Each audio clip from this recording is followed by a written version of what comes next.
Welcome everyone. আজকে আমাদের guest miss Parvin Patwari. Parvin আপা, আপনাকে ওয়েলকাম টু আওয়ার শো। আমি জানি না লাইক কোন পরিচয়টা দিয়ে সবচেয়ে ভালোভাবে ওনাকে ইন্ট্রোডিউস করানো যায়, but I think we will start with her role as a woman entrepreneur, as an immigrant in the US and becoming successful. সেই জায়গাটার থেকে আমরা ওনার লাইফ স্টোরি, ওনার জার্নি থ্রু দ্য ইউএস এবং ওনার বিজনেস ডেভেলপমেন্ট, সেই পুরো জায়গাটা নিয়ে আজকে আমরা কথা বলবো। তো সূর্য ভাই, আপনি যদি আরেকটু অ্যাড করেন আমার সাথে। না, আমি তো আসলে I am more into DMV. I know her when we were young kids আর কি। she's been here for a long time. আমার আসলে বলার কোনো কিছু নেই। পারভিন আপা, she's gonna say her story and we're gonna learn things যেটা I think people have not heard before. Right. So again, it's our pleasure to have you on our show. Thank you. Parveen Appa, so আপনি যে জায়গা থেকে start করতে চান, I will give you the entire floor. Why do you want to start the story of your life? Oh, actually, আসসালামু আলাইকুম. Thank you so much. তোমাদের দুজনকেই তুমি করেই বললাম। হ্যাঁ, absolutely. So actually, আমি হচ্ছি পারভিন পাটোয়ারি। আমার চাঁদপুরে দেশের বাড়ি, বাংলাদেশে চাঁদপুরে। আমি চাঁদপুরের মেয়ে। আর আমরা 3 বোন 2 ভাই। আমি আসলে আমার জীবনের একটা ছোট্ট ঘটনা আছে। ছোট্ট বললে আসলে ভুল হবে, অবশ্যই বড়। সেটাকে কীভাবে নেবে জানি না, আমার জন্য এটা আসলে অনেক কষ্টকর। তারপর আমি শেয়ার করি। সেটা হচ্ছে যে আমার যখন আমার জন্ম হয় 23 ঘন্টা পরে আমার আম্মা মারা যান। সো আমি আসলে জানতাম না। আমার আম্মা আসলে খুব অল্প বয়সে বিয়ে হয়। আমার মায়ের যখন 13 বছর বয়স, 22 বছর বয়সে আমার আম্মা মারা যান। মাত্র 9 বছর ঘর করলেন আমার আম্মা। এই 9 বছর আমরা 5টা ভাই বোন। আমার আম্মা যখন মারা যান, আমার বড় ভাইয়ের বয়স তখন 6 বছর। এবার বুঝতে হবে যে কত ছোট ছোট ভাই বোন ছিল আমাদের। আর আমি হচ্ছি সবার ছোট, যেহেতু আমার জন্মের পরের দিনই মারা যায় আম্মা। সো আমি আসলে কখনোই জানতাম না। আমি আমার নানির কাছেই মানুষ। আমার আম্মা মারা যাওয়ার কিছুদিন পর আমার বাবাকে বিয়ে করান আমার নানুরা। তো সেখানে আমার বাকি 2 ভাই 2 বোন চলে যায়। 2 বছর আমার নানির কাছে ছিল। আরেকটু বলিনি, আমার নানিকে কিন্তু আমি মা ডাকি। হ্যাঁ, আমি মা ডাকতাম, বিকজ আমি জানতাম উনি আমার মা। সো আমি নানাকে নানা ডাকতাম, মামাদেরকে মামা, খালা, সবাই সম্পর্ক ঠিক আছে। আমি মার সাথে আমার আব্বার বাসায় যেতাম, আব্বাকে আব্বা ডাকতাম, আমার আম্মাকে আম্মা ডাকতাম। সো কখনো আমার প্রশ্ন আসেনি যে আমি কেন নানাকে নানা ডাকছি বা তার ওয়াইফকে কেন মা ডাকছি। এটা আমার কখনোই প্রশ্নে আসে নাই। আসলে আমার নিজের কাছে এই প্রশ্নটা কখনো আসেনি আর কি। সো আমি যখন ম্যাট্রিক পরীক্ষা দিয়ে যখন আমি কলেজে যাব, এটা কি সবই চাঁদপুরের ঘটনা বলতে? চাঁদপুরে, হ্যাঁ।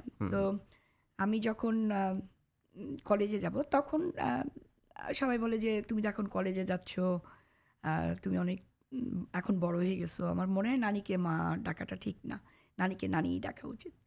আমি নানিকে তো নানি ডাকি না, আমি তো মাকেই মা ডাকি। তো বলে যে না, তোমার নানি তো নানি, আসলে সে মা না। এরকম একজন না, কয়েকজন আমাকে বললো। তো আমার একটা কিউরিয়াস হলো যে কী ব্যাপার, এটা কিভাবে সম্ভব যে আপনি আপনার নানিকে মা ডাকতেন, কিন্তু আপনার নানিও কি আপনাকে নিজের মেয়ে হিসেবেই ট্রিট করতো, নাতনি হিসেবে ট্রিট না করে? না, আমার আসলে নানি, তার কিন্তু আমার আম্মা সহ 4 ছেলে 4 মেয়ে। আমার নানি, আমার মা আর কি, আমাকে যত ভালোবাসতো তার নিজের সন্তানদের এত ভালোবাসতো না। কারণ আমি একটু জেলাসি টাইপের ছিলাম। আমি কখনো আমার মাকে কেউ আদর করবে, চুমু দিবে, এইটা আমি সহ্য করতে পারতাম না। যার জন্য আমার মায়ের কথা ছিল যে আমার পারভিন পাটোয়ারি আমার হচ্ছে আসল নেম, ডাকনাম কিন্তু আমার মনি। সো আমাকে মা বলতো যে মনির সামনে কেউ তোরা আমাকে আদর করবি না, আমি শুধু ওর মা থাকতে চাই। সো আমি মাঝে মাঝে বলি যে আমার মা, আমার আম্মা যদি বেঁচে থাকতেন, হয়তো সত্যি কথা বলতে কি সেও হয়তো আমাকে এতটা ভালোবাসতেন না যতটা আমার মা আমাকে ভালোবাসছে। তো তখন মা আমাকে কখনো বুঝতে দেয়নি, নেভার। বিকজ আরেকটা কারণ আছে ইন্টারেস্টিং, সেটা হচ্ছে যে আমি যখন 1 to 5, আমার বাসার কাছে প্রাইমারি স্কুল। আমি বলতে চাই যে আমার স্টোরিটা যদি আমি না বলি তাহলে হয়তো জানি না এটা শুনলে কারো কাছে কেমন লাগবে, বাট আমার কাছে ওটা অনেক ইম্পর্টেন্ট একটা জিনিস। সেটা হচ্ছে যে আমি 1 to 5 প্রাইমারি স্কুলে পড়তাম আমার বাসার কাছেই। তো যেহেতু মা আমাকে ব্রেস্ট ফিডিং করাতো, মা কিন্তু আমার আম্মা মারা যাওয়ার পরে আমার ছোটো খালা আমার 8 বছরের বড়, 8-9 বছরের বড়। সো ডেফিনেটলি এত লং একটা সময় তার তো আমাকে ব্রেস্ট ফিডিং করার কথা না, কিন্তু আল্লাহর কি হুকুম আমাকে ব্রেস্ট ফিডিং করা ছিল। তো আমি ক্লাস 1 to 5 পর্যন্ত আমি কিন্তু স্কুল থেকে আমার যখন খিদা লাগতো আমি দৌড়ে চলে আসতাম ঘরে। মানে আমি আবার টিচারদেরকে বলতাম আমার এখন খিদা লাগছে, আমার যেতে হবে, আমি মায়ের দুধ খাবো। তখন টিচাররা বলতে, আচ্ছা তুমি কখনো আমাদেরকে জিজ্ঞেস করবে না, তোমার যখন ইচ্ছা তুমি চলে যাবা। সো যেহেতু বাসা একদম কাছে ছিল, রাস্তার এই পাশে ওপাশ, আমি দৌড়ে গিয়ে দুধ খেয়ে আবার চলে আসতাম। তো তারা কিন্তু সবাই জানতো, আমার আশেপাশে সবাই জানতেন, কিন্তু আমাকে কখনো কেউ বলে নেই। সবাই আদর করতেন, ভীষণ আদর করতেন, আমাকে দেখতে অনেকেই আসতেন। হ্যাঁ, তারপর আমার আব্বার বাসার আশেপাশে সবাই যখন জানে আর কি, আমার ওই ভাই বোনদেরকে বলতো, এই তোর ছোটো বোনটা আসলে আমাদেরকে একটু বলিস, দেখতে আসবো। সবাই আমাকে খুব দেখতে চাইতো। তো আমি যখন 1 to 5 পর্যন্ত কিন্তু মা আমাকে ব্রেস্ট ফিডিং করায়। তারপর যখন আমি 6-এ একটা স্কুলে যাব, ও মাই গড, ওই স্কুলটা নদী পার হয়ে যেতে হয়, তার মানে ওখান থেকে আমি আইসা কীভাবে খাবো। সো আস্তে আস্তে আমাকে স্টপ করে। এবার তোমরা বুঝো যে আমি কতটা আদরের একটা 1 to 5, কিন্তু একেবারে ছোট বেবি না। আমাকে ভীষণ আদর করতেন, ভীষণ ভালোবাসতেন। আমি কষ্ট পাবো এমন কোনো কাজ কখনো মা করতেন না। তারপর আমি যখন জানলাম তখন আমি মাকে জিজ্ঞেস করলাম যে মা, সবাই আমাকে বলে যে আপনি আমার নানি, কিন্তু কেন? আমি তো প্রথমে বলি না, এগুলি শুনিস না। তারপর আরেকদিন এরকম আমি বললাম, না মা, সামথিং রং, মানে এরকম বলছে, নিশ্চয়ই কোনো কারণ আছে। তখন মা আমাকে বলেন যে হ্যাঁ, তখন মা কিন্তু খুব কান্নাকাটি করে, বলে যে তোর আম্মা ছিল আমার বড় মেয়ে, হ্যাঁ তোর জন্মের সময় তোর মা মারা যায়, আমি কখনো তোকে বুঝতে দিইনি। আমি তা আমার চোখে অত, সত্যি কথা যেটা, আমার অতটা ফিলিংস হয়নি যে ও আল্লাহ আমার মা, মানে আমার খারাপ লাগছে যে আমি আসলাম। আপনি তখন 12-13 বছর না? এরকমই হবে, বা আরো একটু ছোট হবো, আচ্ছা এরকমই হবো। তো তখন আম্মা, আমার মা, আমি তখন কখনো মানে আমারও তো ফিলিংস হয়নি যে আমার, বাট খারাপ লাগছে যে তার মানে আমি আসলাম পৃথিবীতে, আমার মা চলে গেল, এইটা আমার একটা দুঃখ। আমার অন্যান্য ভাই বোনের সময় তো আমার আম্মা চলে যায়নি, আমি আসার পরই আমার আম্মা চলে যান, এটা আমার একটা অনেক বড়, সত্যি কথা যেটা, অনেক বড় কষ্ট। তারপরও আমার কখনোই আমার মা আমাকে এত আদর করতেন, এত ভালোবাসতেন, আমার মামা খালারা আমাকে এত ভালোবাসেন এখনও। আমার মানে আমি যদি বলি এখন সকাল, এখন রাত, বলবে রাত। আমি যদি বলি এখন সকাল, আমি যেটা বলবো সেটাই।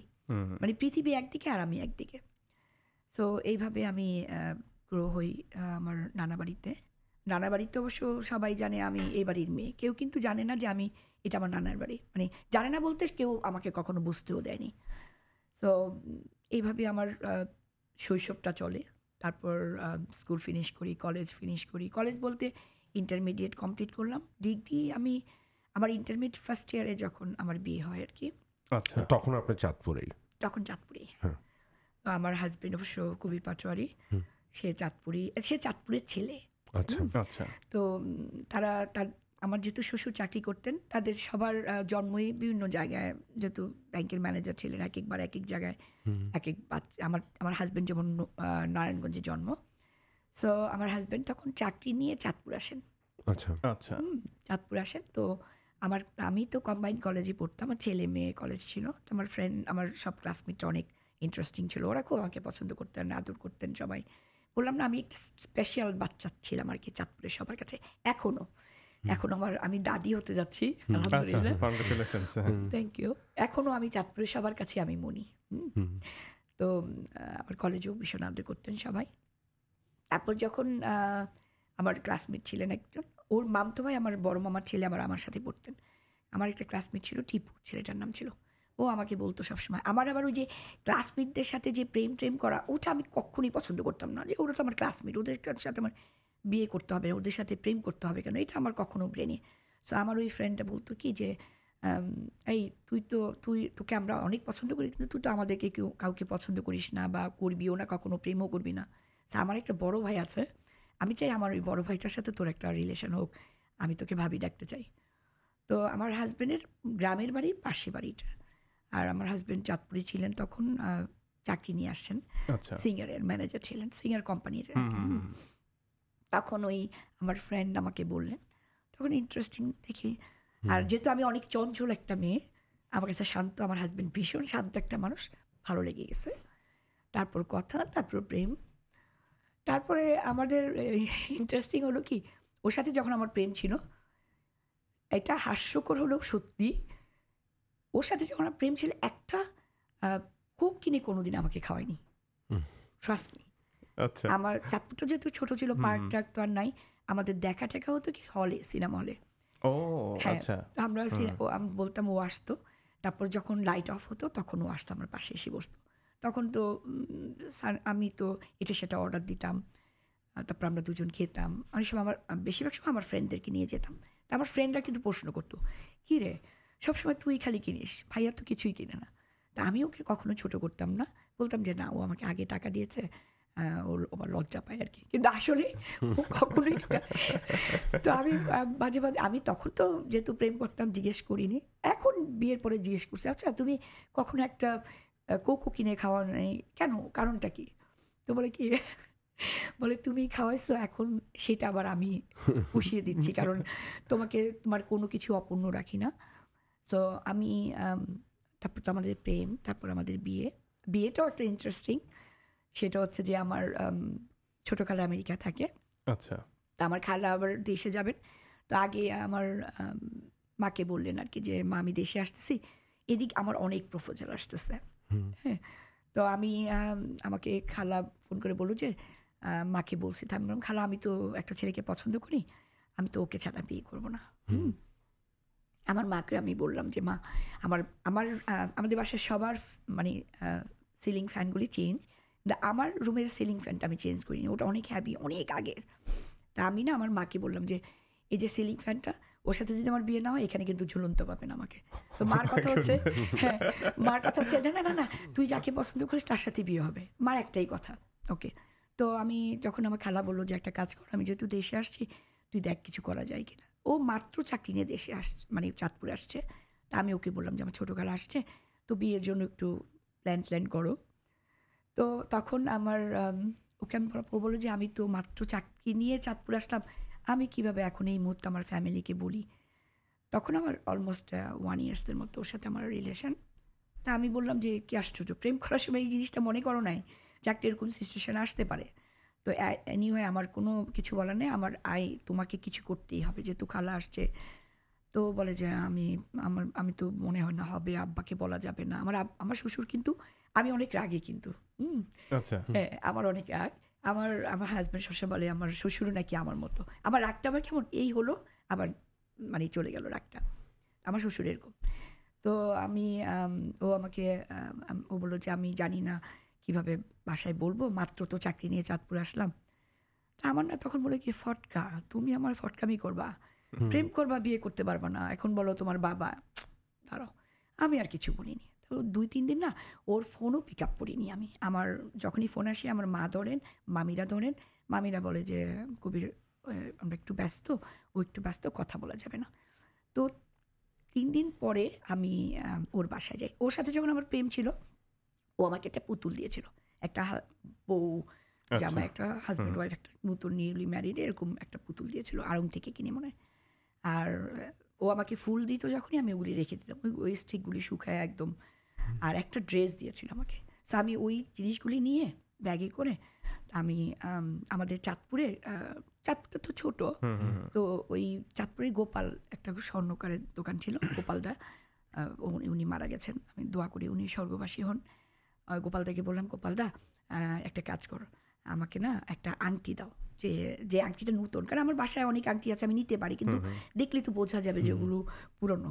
তা আমি গোপালদাকে বললাম, গোপালদা আমাকে একটা আংটি দাও, জাস্ট 2 ঘন্টার জন্য, 2-3 ঘন্টার জন্য, আমি তোমাকে ফেরত দিয়ে যাবো। বলতে কি, এই তুই চিন্তা করিস না, আমি দিচ্ছি। তো গোপালদা আমাকে, আমি কিন্তু তখন অনেক শুকনা ছিলাম, তো গোপালদা যেটাই পড়ায় সেটাই লুজ। তো গোপালদা বলে কি, আচ্ছা আমি ব্যবস্থা করতেছি। কোথা থেকে যদি সুতা নিয়ে আসলো, সে ওই ভেতরে সুতা দিয়ে এমন করে দিল যে আমার হাতের জন্য পড়তে পারি। তা আংটিটা পরে দিল। পরানোর পর আমি আমার হাজব্যান্ডের ওর বাসায় গেলাম আর কি। ওর বাসায় 1-2 বার গিয়েছিলাম আমি। তো তখন আমি ওর বাসায় গেলাম। তো আমাকে বলে, কী ব্যাপার, তুমি গত 3 দিন ধরে ফোন টোন ধরছো না? আমি বললাম যে সরি কবির, আমি সরি, তোমার সাথে যোগাযোগ করতে পারিনি, আসলে আমার না এঙ্গেজমেন্ট হয়ে গেছে। বলে কি কোথায়? তো আমি বললাম যে ক্যানাডাতে, ছেলে ক্যানাডাতে থাকে। তো আমি সরি, আমি তো তোমাকে বলেছি যে এখন তুমি তো বললা তোমার পক্ষে সম্ভব না, আর আমার ফ্যামিলিও অপেক্ষা করতে পারবে না। সো আমি সরি, হ্যাঁ আমি তোমার জিনিসগুলি ফেরত দিতে আসছি। তো ও আমার মুখের দিকে তাকায় আছে, বলে ও আচ্ছা। তারপর বলে কি দেখি তো কিসের আংটি, দেখি তো কেমন আংটি। আমার হাতটা নিয়ে ও আংটিটা একটু খুললো, দেখতেছে বলে হ্যাঁ আংটিটা খুব সুন্দর। বলি না এমন জোরে আংটিটা ছুঁড়ে ফেললো, আমি তখন ও মাই গড মনে মনে। তারপর আমি বললাম যে আংটিটা ছুঁড়ে ফেললা কেন, আশ্চর্য। বলে যে আমি তো আশ্চর্য যে তুমি আমাকে ভালোবাসো কিন্তু তুমি আরেকজনের আংটি পরলা কীভাবে, এটা কীভাবে সম্ভব? আমি তো তোমাকে কয়েকদিন ধরে বলছি, এখন তুমি যদি কিছু না করো আমার তো কিছু করার নেই, আর আমি অপেক্ষা করতে পারবো না, আমার ফ্যামিলি অপেক্ষা। তখন ও বলে কি আচ্ছা ঠিক আছে, আমাকে আজকে আমি ঢাকায় যাচ্ছি, আমাকে একটু সময় দাও। আচ্ছা ওকে, তুমি সময় নাও। তো তারপর কথাবার্তা শেষ। আমি বললাম ঠিক আছে, তুমি যদি ম্যানেজ করতে পারো আমি বিয়েটা ভেঙে দেবো, যাও, একটা আংটি তো পড়ালো না, তো কিছু না। বলে যে আচ্ছা ঠিক আছে, আমাকে জিজ্ঞেস করছে ভদ্রলোকটা দেখছো? আমি হ্যাঁ। বলি কেমন? বললাম যে নট ব্যাড। তো তারপর আমি বললাম আচ্ছা এখন বাসায় যাব, এখন আংটিটা খুঁজো, কারণ ওদেরকে তো আংটিটা ফেরত দিতে হবে। তো আমরা দুজনে খোঁজাখুঁজি করতেছি, এর মধ্যে কিন্তু স্টোন খুলে গেছে, আর ব্যাকাটাকা হয়ে গেছে। তো ও যাওয়ার পরে বলে কি এইরকমই দিয়ে দিবা, আমার কথা বলবা যে আমি এটাকে ফেলে দিয়ে এরকম করছি। আমি বলছি না না ইটস ওকে, অসুবিধা নেই, নিলাম। তো যেতে যেতে গোপালদার দোকানে যেতে যেতে মানে দোয়া পড়তেছিলাম, আল্লাহ গোপালদা আমাকে কী ভাববে। তো আমি গোপালদাকে বললাম, গোপালদা এই ঘটনা। বলতে তুই কোনো চিন্তা করছিস, সাকসেসফুল হয়েছিস? আমি হ্যাঁ, আর কিছু লাগবে না। তো তার সেই দিনই ও ঢাকায় চলে গেল, গিয়ে সবাইকে ম্যানেজ করলো। তারপর আমাদের বিয়েটা হলো। এটা হচ্ছে 90-তে, 1990 অগাস্টের 8 তারিখে আমাদের বিয়ে হয়। তারপর জানুয়ারির 1 তারিখে 91 জানুয়ারিতে ও চলে আসলো আমেরিকাতে। আচ্ছা আচ্ছা। হ্যাঁ, তো বললো যে আমি যাই, তারপর আমি তোমাকে নেওয়ার ব্যবস্থা করবো আর কি। তারপর সেই 91-এ আসলো। 92-তে আমার শ্বশুর আবার জানতেন না, আমার শ্বশুরকে বলে নেই। তো আমাদের বিয়েটা যখন হয়েছে ওর ভাই বোনরা সবাই আসছে, কিন্তু আমার শ্বশুর শুধু ছাড়া। তো ওইখানে আসার পরে ও আমার শ্বশুরকে জানায় যে আব্বা এই ঘটনা। আমি তো আমার শ্বশুর বলছে ঠিক আছে, আমি চাই যে বউকে নিয়ে যা, তার আগে বউ আমার বাসায় আমার কাছে থাকুক কিছুদিন। তো আমাকে বলছে আমি সো মাই গড, সোনায় সোহাগা, শ্বশুর আমাকে নিয়ে যাচ্ছে। তো 92-তে আমি ওদের বাসায় যাই ঢাকাতে। তারপর ও তো তখন ও গ্রিন কার্ডের জন্য ইয়ে করছে, কিন্তু একটু সময় লাগবে, ওর তখনও গ্রিন কার্ড হয়নি। তারপর আবার গ্রিন কার্ডের অ্যাপ্লাই করছে, কিন্তু আবার যেমন গ্রিন কার্ড হলেই যে সাথে সাথে তো আনা যায় না, অ্যাটলিস্ট 3.5-4 বছর লাগে। তো ওর তো এই অপেক্ষা করতে বলে কি না, এতদিন অপেক্ষা করা যাবে না, তুমি ইয়ে করো। লয়ারের সাথে কথা বলছে যে কোনোভাবে যদি ভিজিট ভিসা আসে, ওই সময়টা ওই একটা টাইম থাকে তো, এখানে আসলো তো 6 মাস ওরকম, ওই সময়ের মধ্যে আমরা ওকে অ্যাড করে নিব ওনাকে, আপনি ওনাকে আসার ব্যবস্থা করেন। তো তখন ও আমাকে বললো তুমি একটা কাজ করো, ভিসার জন্য চেষ্টা করো। তো এটা ইন্টারেস্টিং, আমি ভিসার জন্য চেষ্টা করি। ট্যুরিস্ট ভিসা, হ্যাঁ, কারণ আমাকে তো আর এই দিবে না, কারণ হ্যাঁ তখন ট্যুরিস্ট ভিসার জন্য আমি অ্যাপ্লাই করি আর কি। তো অ্যাপ্লাই যে করা, আমি 12 বার ভিসার জন্য দাঁড়িয়েছি, 12 টাইমস। এবং আমাকে দেখা গেলো 3-4 বারের সময় অনেকেই আমার ফ্যামিলি সবাই বলে মনে হয় না হবে, খামাখা। আমি না, আমিও গিভ আপ হইনি, আমার হাজব্যান্ডও না। আমার হাজব্যান্ডকে না, তুমি না পাওয়া পর্যন্ত চেষ্টা করেই যাও। ও অনেক আগ্রহ নিয়ে আসার জন্য, কীভাবে আনা যায়, কারোর সাথে কথা বলে আচ্ছা আমার বউকে কীভাবে নিয়ে আসতে পারো, খালি এরকম গল্প করতো। আমি যখন আমেরিকা আসছি অনেকে আমাকে বলতো যে আল্লাহ ভাইয়া না আপনাকে আনার জন্য অস্থির ছিল, কীভাবে আনবে। তো আমি 12 বার ভিসা পাওয়ার পর 13 আনলে কি 13 আমার জন্য লাকি। এই 13 আমার 13 বারের সময় আমার ভিসাটা হয়। ভিসা পাওয়ার পরে তো আর অপেক্ষা করা, ওই সময় আমি কিন্তু ডিগ্রি পরীক্ষার জন্য ফর্ম ফিল আপ সব জমা দিলাম। আমার পরীক্ষা আমি ওকে বললাম যেহেতু ভিসাটা হলো, তো আমি একটা কাজ করি, 1 বছর তখন আমি বলছি কি 1 বছর তো আমি পরীক্ষাটা দিয়ে আসি। বলে তুমি পড়াশোনা দিয়ে কী করবা, হ্যাঁ আমি এতদিন অপেক্ষা করতে পারবো না, চলে আসো। আমি চলে আসলাম, এটা 93 জুলাইতে আমি আসি। তো সেই 93 তারপর দিয়ে এখন পর্যন্ত আর কি 24 আমেরিকায় আছি। এখানে আসার পরে আমার ওর সাথে আমাকে অ্যাড করলো। এখানে আমাদের গ্রিন কার্ডের জন্য আমাদের ইন্টারভিউ হলো, সব কিছু হলো, আমাদের গ্রিন কার্ড হয়ে গেল। তখন কি প্রথমে ভার্জিনিয়াতেই আসছেন? আমি প্রথমে ভার্জিনিয়াতে, হ্যাঁ। আচ্ছা আচ্ছা। ভার্জিনিয়া থেকে আসলে 2003-তে আমি ভাইয়াও ভার্জিনিয়াতে আসছিল? ভার্জিনিয়াতে, হ্যাঁ। আচ্ছা। ও প্রথমে যখন আসছিল তখন LA-তে আসছিল, ওর একটা ফ্রেন্ডের ওখানে।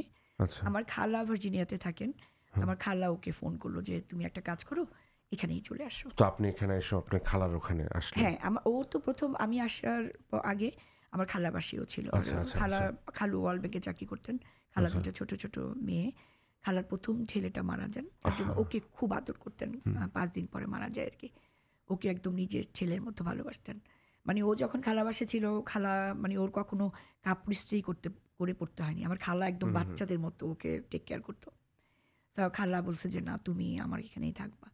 খালাকে কখনো আমি ইভেন আমি আসার পরও খালার ওখানে ছিলাম। খালু তো আমি বলি আমার বাবা মাও এত করেন, আমার খালা যেটা করছে আমার জন্য, সত্যি কথা যেটা, আমাদেরকে কখনো নট এ সিঙ্গেল পেনি আমরা ওদেরকে দিতে পারিনি। যে খালা আমরা তো কাজ করি, বলে না এটা করলে। তারপর আমি 95-এ আমার ছেলে হয়। ছেলে হওয়ার 6 মাস আগে আমি বাসা মুভ করি আর কি। যে আমার না খালা মতো বেবি হবে আমার। তখন কি মেরিল্যান্ডে চলে যান? না, তখন আমি ভার্জিনিয়াতে। তো তখন খালার বাসা থেকে একটা পার্কিং লট, তার অপোজিটে হচ্ছে মানে একটা পার্কিং লটের অপোজিটে হচ্ছে অ্যাপার্টমেন্ট, আর এই পাশে হচ্ছে আমার খালার বাসা। তো খালা এমন জায়গায় বাসাটা নিল যে জানালা খুললেই খালার বাসা দেখা যায় আর কি। তারপর ওখানে বাসা নিলাম আমরা 95-এ। তারপর 99-এ আমরা আবার বাড়ি কিনলাম বারকে। আমরা আগে স্প্রিংফিল্ডে ছিলাম। আচ্ছা বারকে বাড়ি কিনে বারকে মুভ হলাম। ওখান থেকে 2003-তে মুভ হলাম মেরিল্যান্ডে। আচ্ছা আর কারণ আরেকটা, সেটা হচ্ছে যেহেতু আমি বিজনেস করি, জি আমি নিজেও সাবওয়ে ফ্র্যাঞ্চাইজি। আচ্ছা আচ্ছা।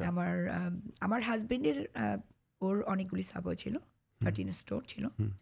তো ও আরও নিতে যাচ্ছিল, তখন ওরা বললো যে না, তোমাকে তার দেওয়া যাবে না, তোমার অলরেডি 13 স্টোর হয়ে গেছে সাবওয়ে। তখন ওরা বললো যে ওয়াই নট তোমার ওয়াইফকে। আমি আবার ওর সাথে যেতাম, ওর সাবওয়ে মিটিং টিটিংয়ে খুব যেতাম। তো আমার হাজবেন্ড একটু কথা কম বলেন, শান্ত, খুবই শান্ত একটা মানুষ, কিন্তু আমি তো খুবই চঞ্চল। আমাকে সাবওয়ে সবাই চেনে এবং সবাই ভীষণ আদর করে আমাকে। তো সবাই বলে যে ওয়াই নট তুমি ট্রাই করো।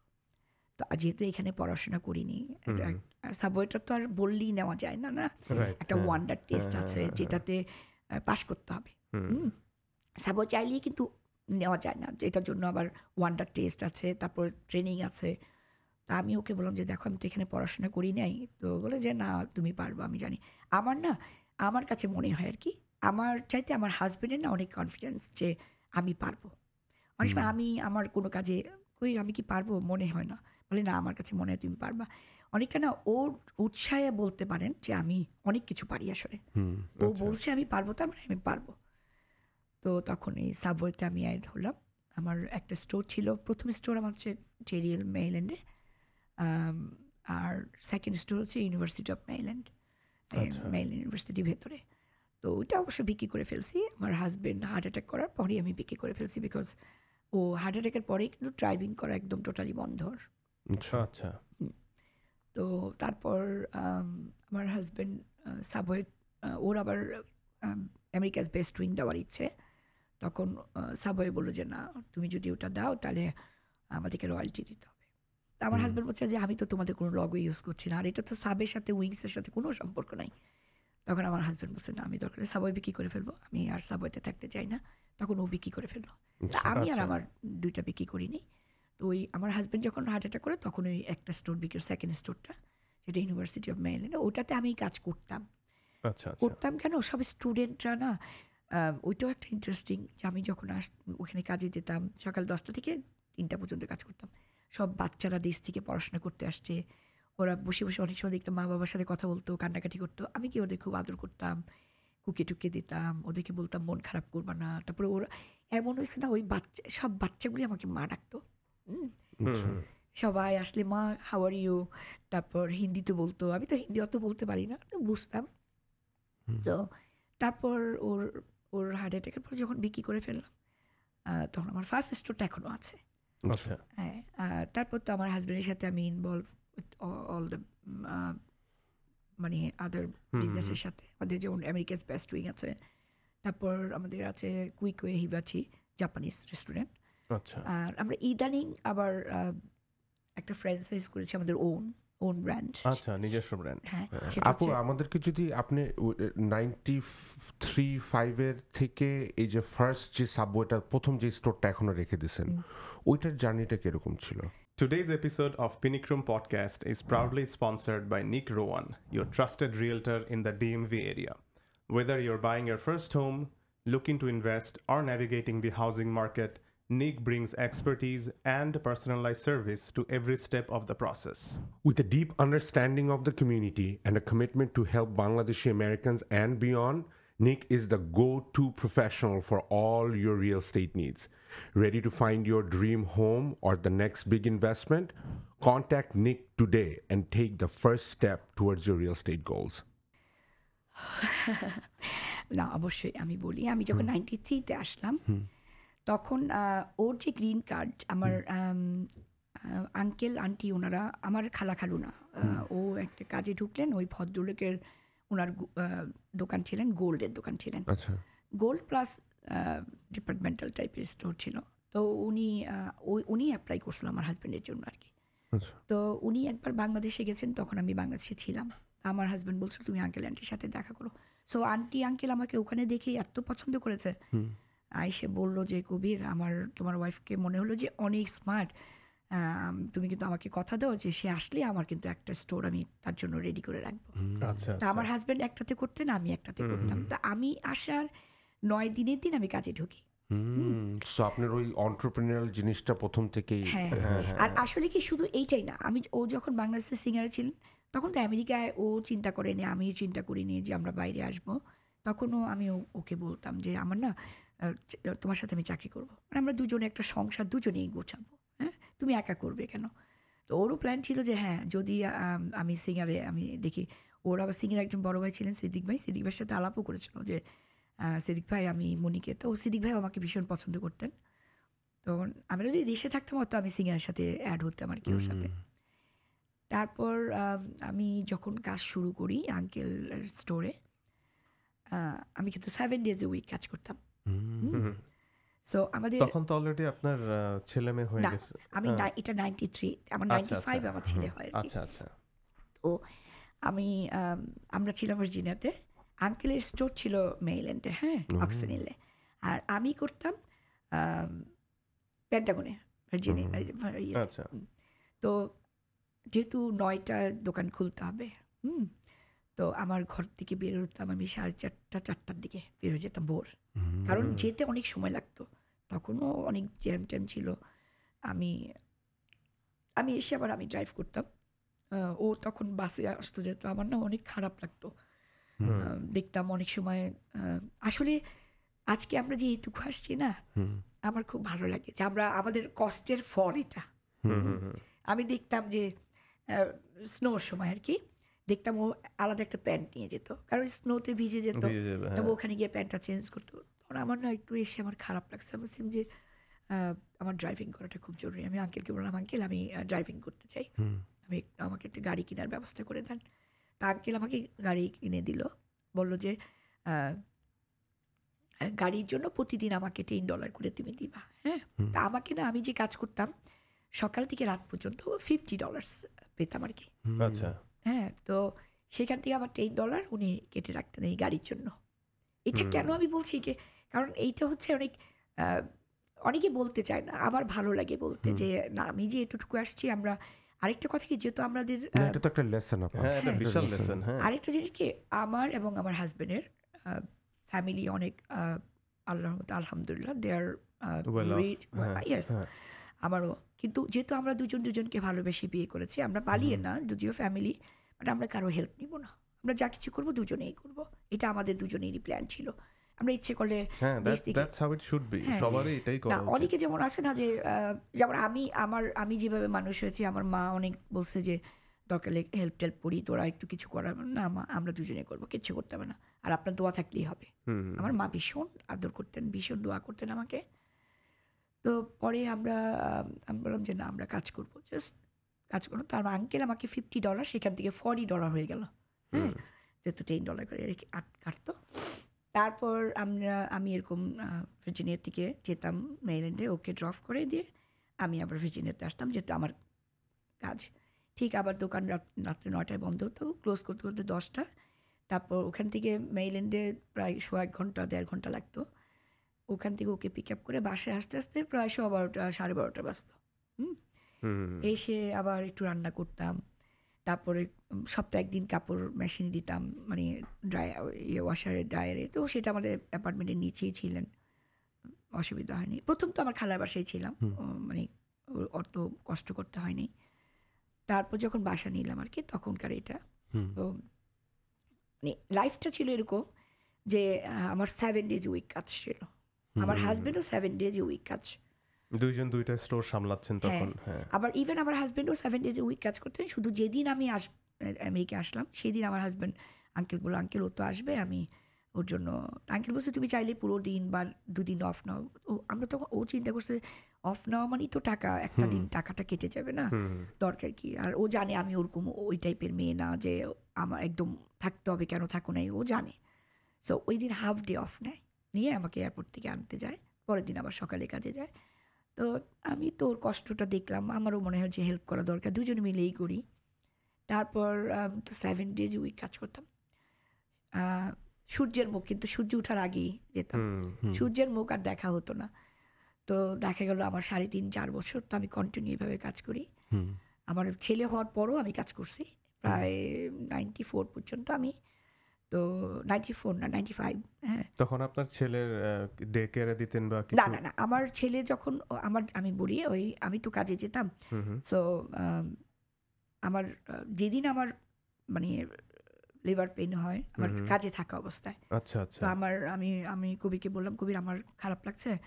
তো তখন আঙ্কেল ফোন করে বললো যে একটা কাজ করে দোকানটা বন্ধ করে চলে আসো। তো আমি ওখান থেকে আমি আমার হাজব্যান্ডকে পিক আপ করতে যাই। তো পিক আপ করতে গিয়ে সেই ভার্জিনিয়া থেকে যখন মেরিল্যান্ডে যাচ্ছি, পিক আপ করতে গিয়ে 3 বার আমার গাড়ি সাইডে থামাতে হচ্ছে, কারণ প্রচণ্ড পেইন। তারপর আমি ওকে পিক আপ করলাম, ও আমাকে বললো যে তুমি কেন আসছো, না আসলেই পারতাম। আমি আঙ্কেলকে বলতাম না থাক।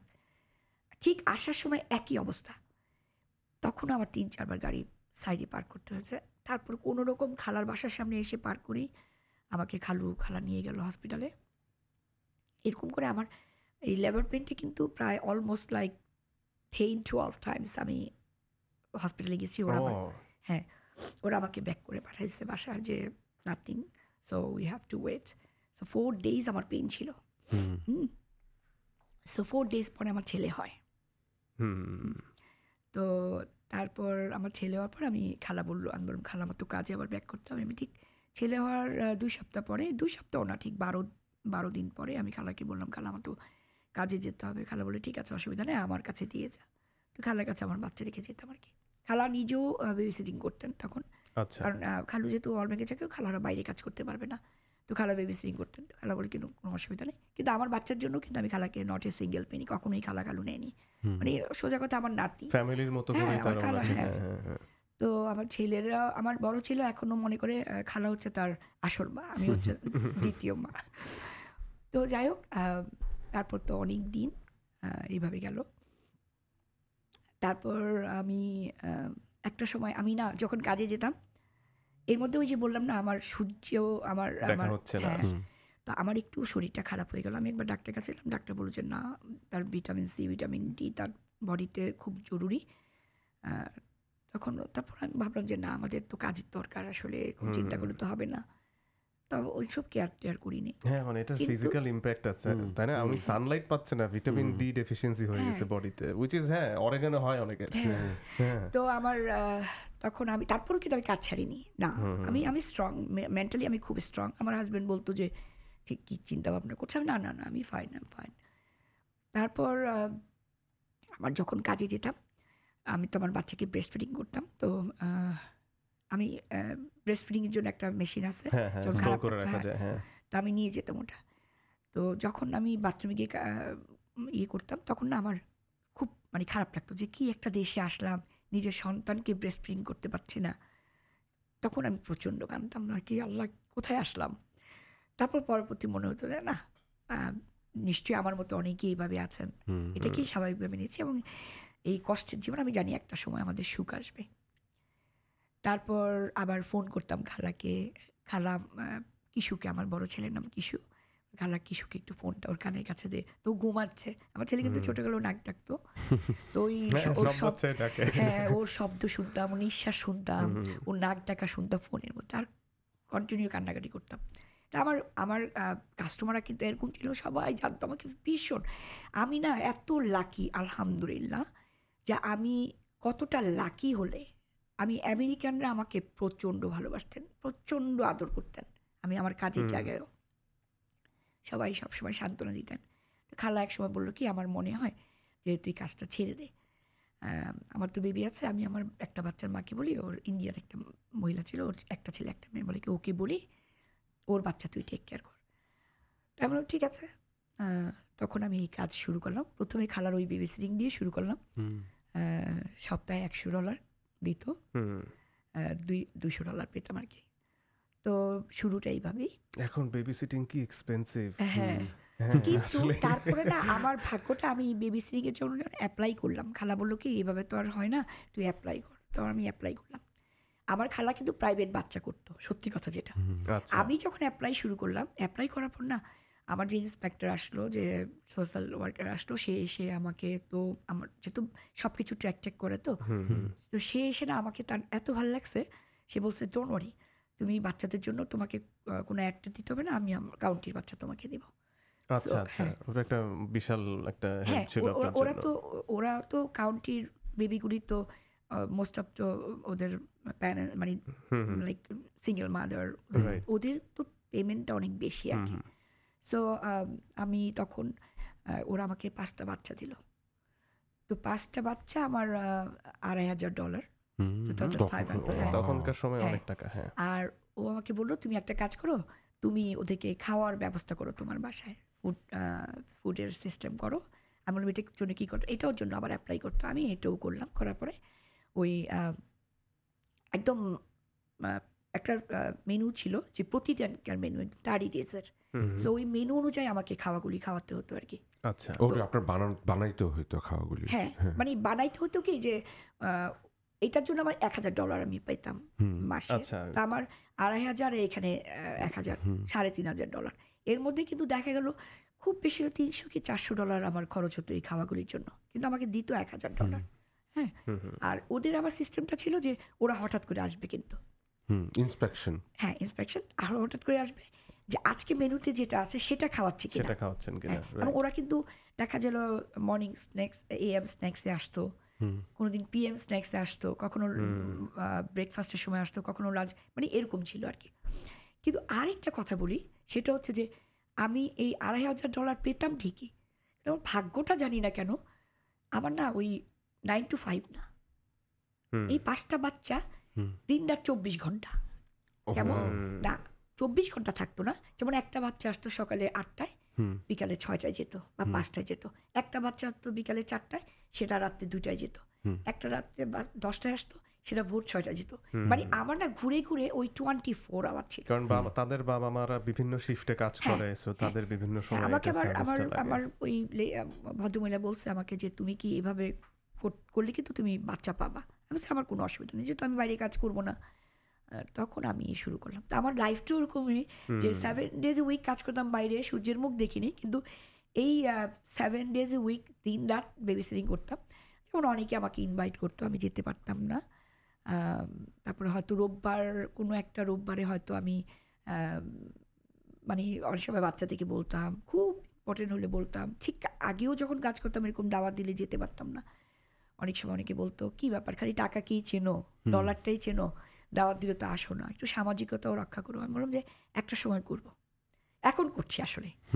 বললাম যে দোয়া করবেন, একটা সময় করব, একটু উঠি আমরা, একটু দাঁড়াই, তারপর ইনশাল্লাহ। তারপর আমার বেবি সিটিং শুরু। তো বেবি সিটিং করছি। এর মধ্যে আমার হাজব্যান্ড 13 স্টোর, তখন ও আমাকে বললো যে আমার তো মনে হয় যে তুমি একটা কাজ কর, আমি বললাম যে কবি এটা কি হয়, কারণ আমি তো এখানে পড়াশোনা করি না, আমি জানি না আমি ওয়ান্ডার টেস্টে পাস করবো কিনা, ইটস হার্ড, বলে কি না এটা আউট, মানে কিছু কোশ্চেন থাকবে, আমার বিশ্বাস তুমি পারবে। আমি বললাম ঠিক আছে চেষ্টা করি। তো এর মধ্যে আমাকে ফ্রেন্ডসে যে হতে হলো তো কাজ জানতে হবে, তো আমি ওর স্টোরে যেতাম।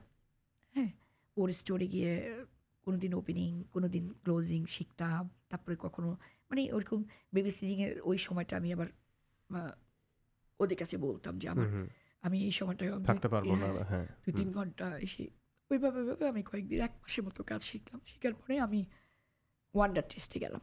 আচ্ছা হ্যাঁ, যাওয়ার পরে আমি ওয়ান্ডার টেস্টে আমাকে কোশ্চেন করলো। আমি জানি না, আমি সত্যিই জানি না। আমার মাঝে মাঝে খুব নিজেকে প্রশ্ন করি যে আমি কীভাবে সম্ভব হলো। আমি আমার ওয়ান্ডার টেস্টে ওরা কোশ্চেন করলো, আমি অ্যান্সার দিলাম। তারপর ওরা বললো যে আমি পাশ করেছি।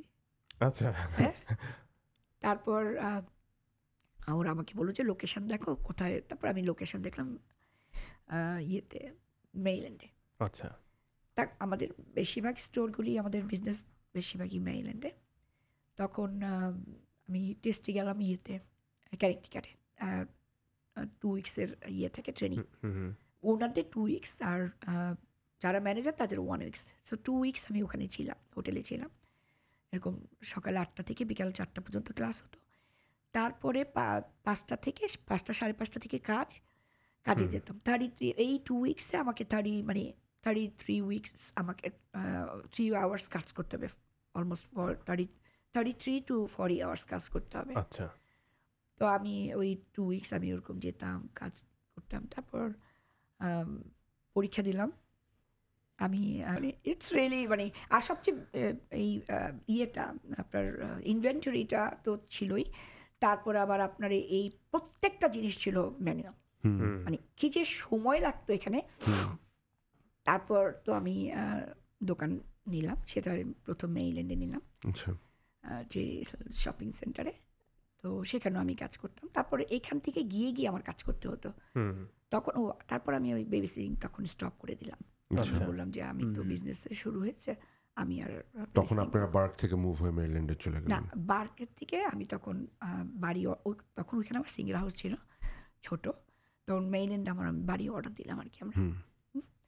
তো অর্ডার দেওয়ার পর আমি 2002-তে আমরা অর্ডার দিলাম বাড়ি। 2003-তে আমাদেরকে বাড়িটা দিল আর কি। আর 2003 জানুয়ারিতে আমার ছোট ছেলে হলো 14 তারিখে। That's your second kid? না, থার্ড। আচ্ছা। ও এর মাঝখানে আরেকজন? হ্যাঁ, আমার 95-এ হচ্ছে আমার বড় ছেলে। তারপর 97 আমার মেয়ে। তো 97-এ মেয়ে যখন আসছে তখন আমি বাসায় বেবিসিটিং করি। আর ছেলের সময় তো আমি বাইরে কাজ করতাম। আর ছোট ছেলের সময় আমি সাবওয়েতে যদিও, কিন্তু আমি ছেলেকে নিয়ে যেতাম আমার সাথে করে। যখন ছোট ছিল ওই বড় দুজন স্কুলে যেত, ওদেরকে দিয়ে চলে যেতাম। আবার ওদের স্কুলের আগে এসে ওদেরকে পিক আপ করতাম। তো সাথে করে নিয়ে যেতাম। তারপর কখনো আমার সাবো থেকে কখনো কেউ আমার ইন্সপেক্টর এসেও দেখতো ব্যাকে, ও চুপচাপ ছিল, ঘুমাচ্ছ। এটা যদিও নিয়ম না, কিন্তু তখন আমি কি করব? হ্যাঁ, একটা হিউম্যানিটেরিয়ান জায়গা থেকে প্রবাবলি দে অ্যালাউড ইট। হ্যাঁ, তখন তারপরে আমি কবিকে বললাম যে কবি আমার মনে হয় উই শুড মুভ, বিকজ এরকম প্রতিদিন মেইল থেকে এখানে আসা যাওয়া টু টাফ। তখনই আমরা মেইল্যান্ডে আর কি বাড়ি করি আর কি, অর্ডার দিয়ে বাড়ি বানাই। তো ওখানে মুভ হলাম, এখনও ওখানেই আছি। আচ্ছা আচ্ছা। তো এর মধ্যে তো বিজনেসে আমি আমার হাজব্যান্ডের সাথে আমি ইনভলভ। তারপর আমরা এখানে বিভিন্ন সোশ্যাল টোগ্রামে খুব আগে তো যেতে পারতাম না, যেহেতু লাইফটা ছিল ডিফারেন্ট। তারপর যখন শুরু করলাম যাওয়া, তখন দেখা গেল যে অনেক অর্গানাইজেশনের ওরা আমাদেরকে ইনভাইট করতো। আমরা চেষ্টা করতাম, ডোনেশন দিতাম। ওরা আমাদেরকে বলতো যে কখনো হ্যাঁ কোনো অসুবিধা নেই। কারণ একটা সময় যখন আমাদের কিছু ছিল না, আমরা নিজেরা গড়লাম। এখন তো আল্লাহর মতো আলহামদুলিল্লাহ এভরিথিং। সো আমরা ওদেরকে ডোনেশন দেওয়া শুরু করলাম। এখানে মোস্ট অফ অর্গানাইজেশনদের আপনি জিজ্ঞেস করলেই জানতে পারবেন যে like they really respect me and my husband is large. So এখন তারপরে আমরা তখন একটা সময় আমি একটা সংগঠনের সাথে ছিলাম, ভাইস প্রেসিডেন্ট। তো সবাই, আর সেখানে দেখা গেলো যে সে বাগডিসি আর কি ছিল, বাগডিসির ভাইস প্রেসিডেন্ট ছিলাম। তখন ওখান থেকে আমাকে বলতেছিল যে প্রেসিডেন্ট হওয়ার জন্য। আমি বলছি যে না, আমি আসলে চাই না। আর অন্যরা বলতো যে তুমি একটা এফোর্ট দাও, মানে অ্যাকচুয়ালি ফাইন্যান্সিয়ালি না, ফিজিক্যালি মেন্টালি আমি খুব, আমরা যখন একটা কাজ করি, আমি আমার হাজব্যান্ড দুজনেই একই রকম একটা কাজ যখন করি, চেষ্টা করি মানে আমাদের পুরো এফোর্টটা দেওয়ার জন্য। সো আমরা যখন সবাই বলে যে তোমরা যখন একটা সংগঠনের জন্য এত কিছু করো, হোয়াই নট তোমরা নিজেদের একটা সংগঠন করো। তো আমি আমার হাজব্যান্ডকে বলি চলো আমরা একটা সংগঠন, আমাদের মনে হয় আমরা। আর বাংলাদেশে আসলে আরেকটা কথা বলি, আমি বাংলাদেশ থেকে আসার পর থেকে আমরা যখনই যাই ইনকাম করতাম, হ্যাঁ, আমাদের যে ওই যে বললাম না $40 ছিল, আমার হাজব্যান্ড মান্থলি টাকা পেত $1800। 17 মানে 16 থেকে মনে হয় শুরু হলো, 15 না 16 থেকে শুরু হলো, সেটা গিয়ে 18তে ঠেকলো। তো তখনও আমার হাজব্যান্ড আমি আমাদের বাংলাদেশে যখনই পারছি, যতটুকু পারছি মানুষকে হেল্প করার চেষ্টা করতাম সবসময়। আপনি যে ফাউন্ডেশনগুলোর কথা বললেন যে ডোনেশন কালেক্ট করতো বা এরকম ইভেন্ট করতো, এই ফান্ডটা দিয়ে কি বাংলাদেশের কোনো কাজ হতো নাকি আমেরিকার কোনো সোশ্যাল ডেভেলপমেন্টে এই টাকাটা খরচ করা হতো? এখানেই করতো ওরা। আচ্ছা, এখন এখানকার বাংলাদেশি কমিউনিটির জন্য নাকি রেগুলার জাস্ট আন্ডার প্রিভিলেজড কমিউনিটিকে? না, বাংলাদেশি কমিউনিটি তো অবশ্যই ওরা মনে করতো যে আমরা বাঙালির একটা বাংলা একটা কালচার নিয়ে আসলে আমাদের বাচ্চারাও শিখবেন, ওই ইয়ে তো থাকতেন। তো তখন আমরা চিন্তা করতাম যে হ্যাঁ আমাদের বাচ্চারাও বড় হলে কালচারটা ধরে রাখবে, তো আমি ওখানে ইনভলভ ছিলাম, সবসময় হেল্প করতাম।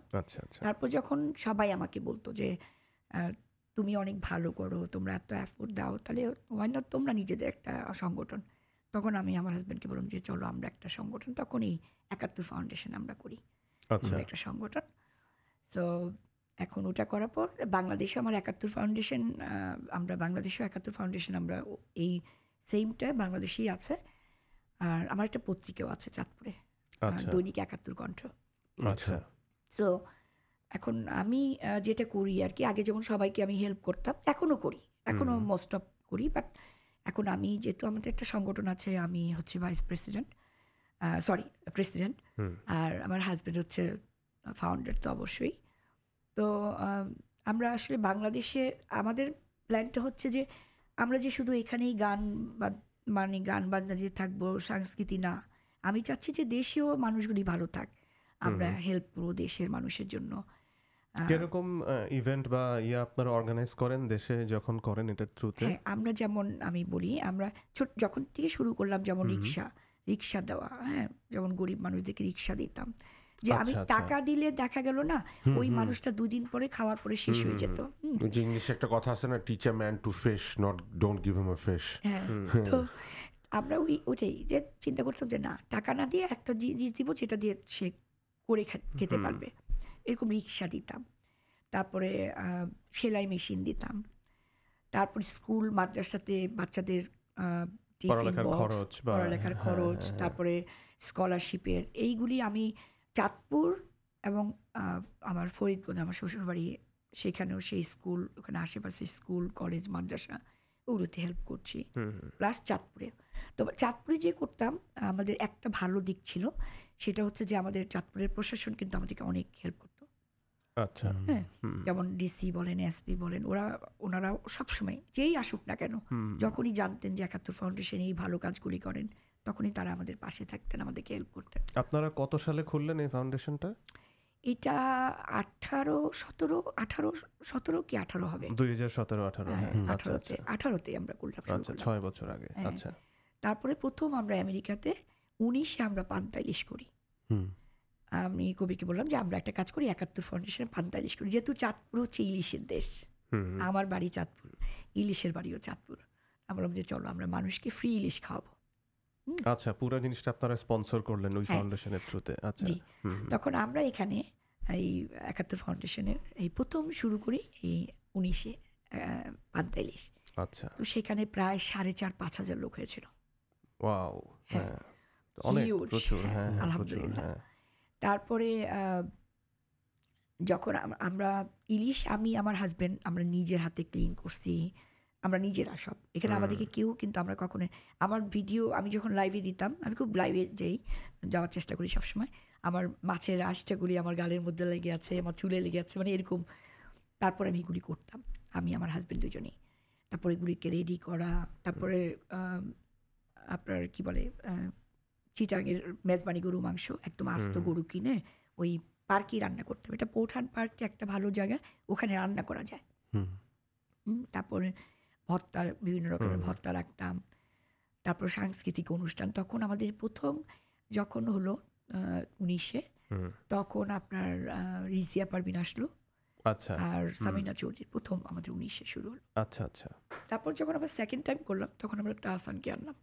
হুম এর মধ্যে তো আবার প্যান্ডামিক হ্যাঁ হ্যাঁ বন্ধ কোভিড ছিল। চলে হ্যাঁ, আসলো হ্যাঁ প্যান্ডামিকের পরে যখন করলাম তখন তাহসানকে আনলাম।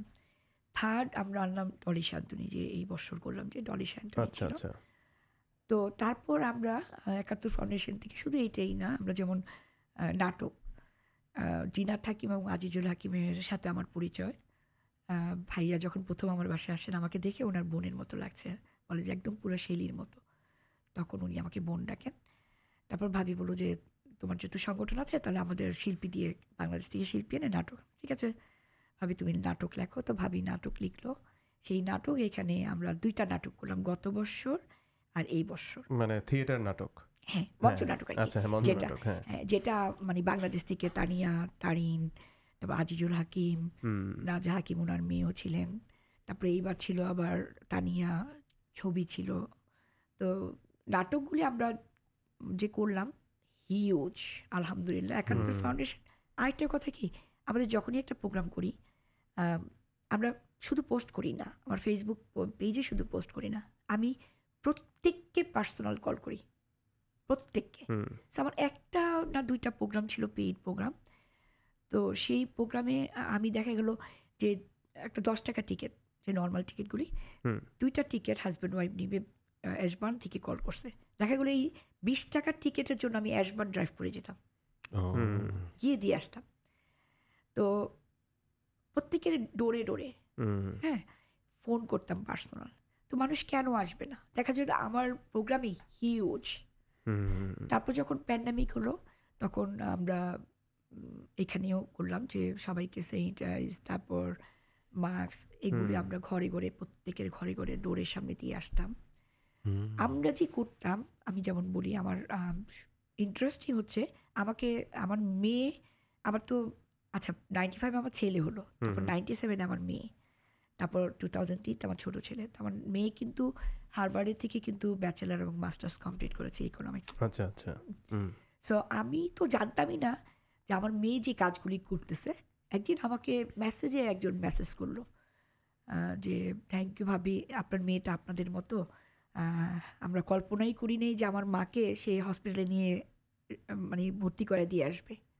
সো আমি তখন তাকে বললাম যে আমার সরি, আপনি মনে ভুল করছেন। বলে যে তখন সে সাথে সাথে আমাকে কল করছে, না না ভাবি আপনার মেয়ে পালকি না, জাহানারা পালকি? বলছে হ্যাঁ। বলে যে ও তো আমার প্যান্ডামিকে।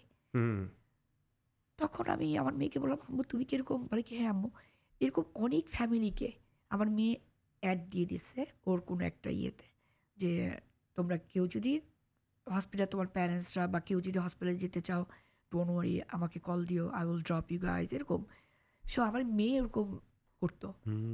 সো এই হ্যাঁ যেগুলো আমার, তারপর ছোটোকাল থেকে কিন্তু আমার ছেলে মেয়ে, স্পেশালি আমার মেয়ে, ওদের বাচ্চারা আমার ঈদের আমরা সালামি দিতাম, বা কোনো আমাদের আত্মীয় স্বজনরা যখন টাকা পয়সা দিত ওদেরকে আদর করে, ওগুলি কখন ওরা খরচ করতো না, ওগুলি রেখে দিত, বাংলাদেশে যাওয়ার সময় আমাদেরকে দিত। আম্মু এরকম দেখা গেলো ওর ছোট্ট সময় ওর টাকা দিয়ে আমি রিক্সা কিনেছি 2টা, সেলাই মেশিন কিনেছি 6টা।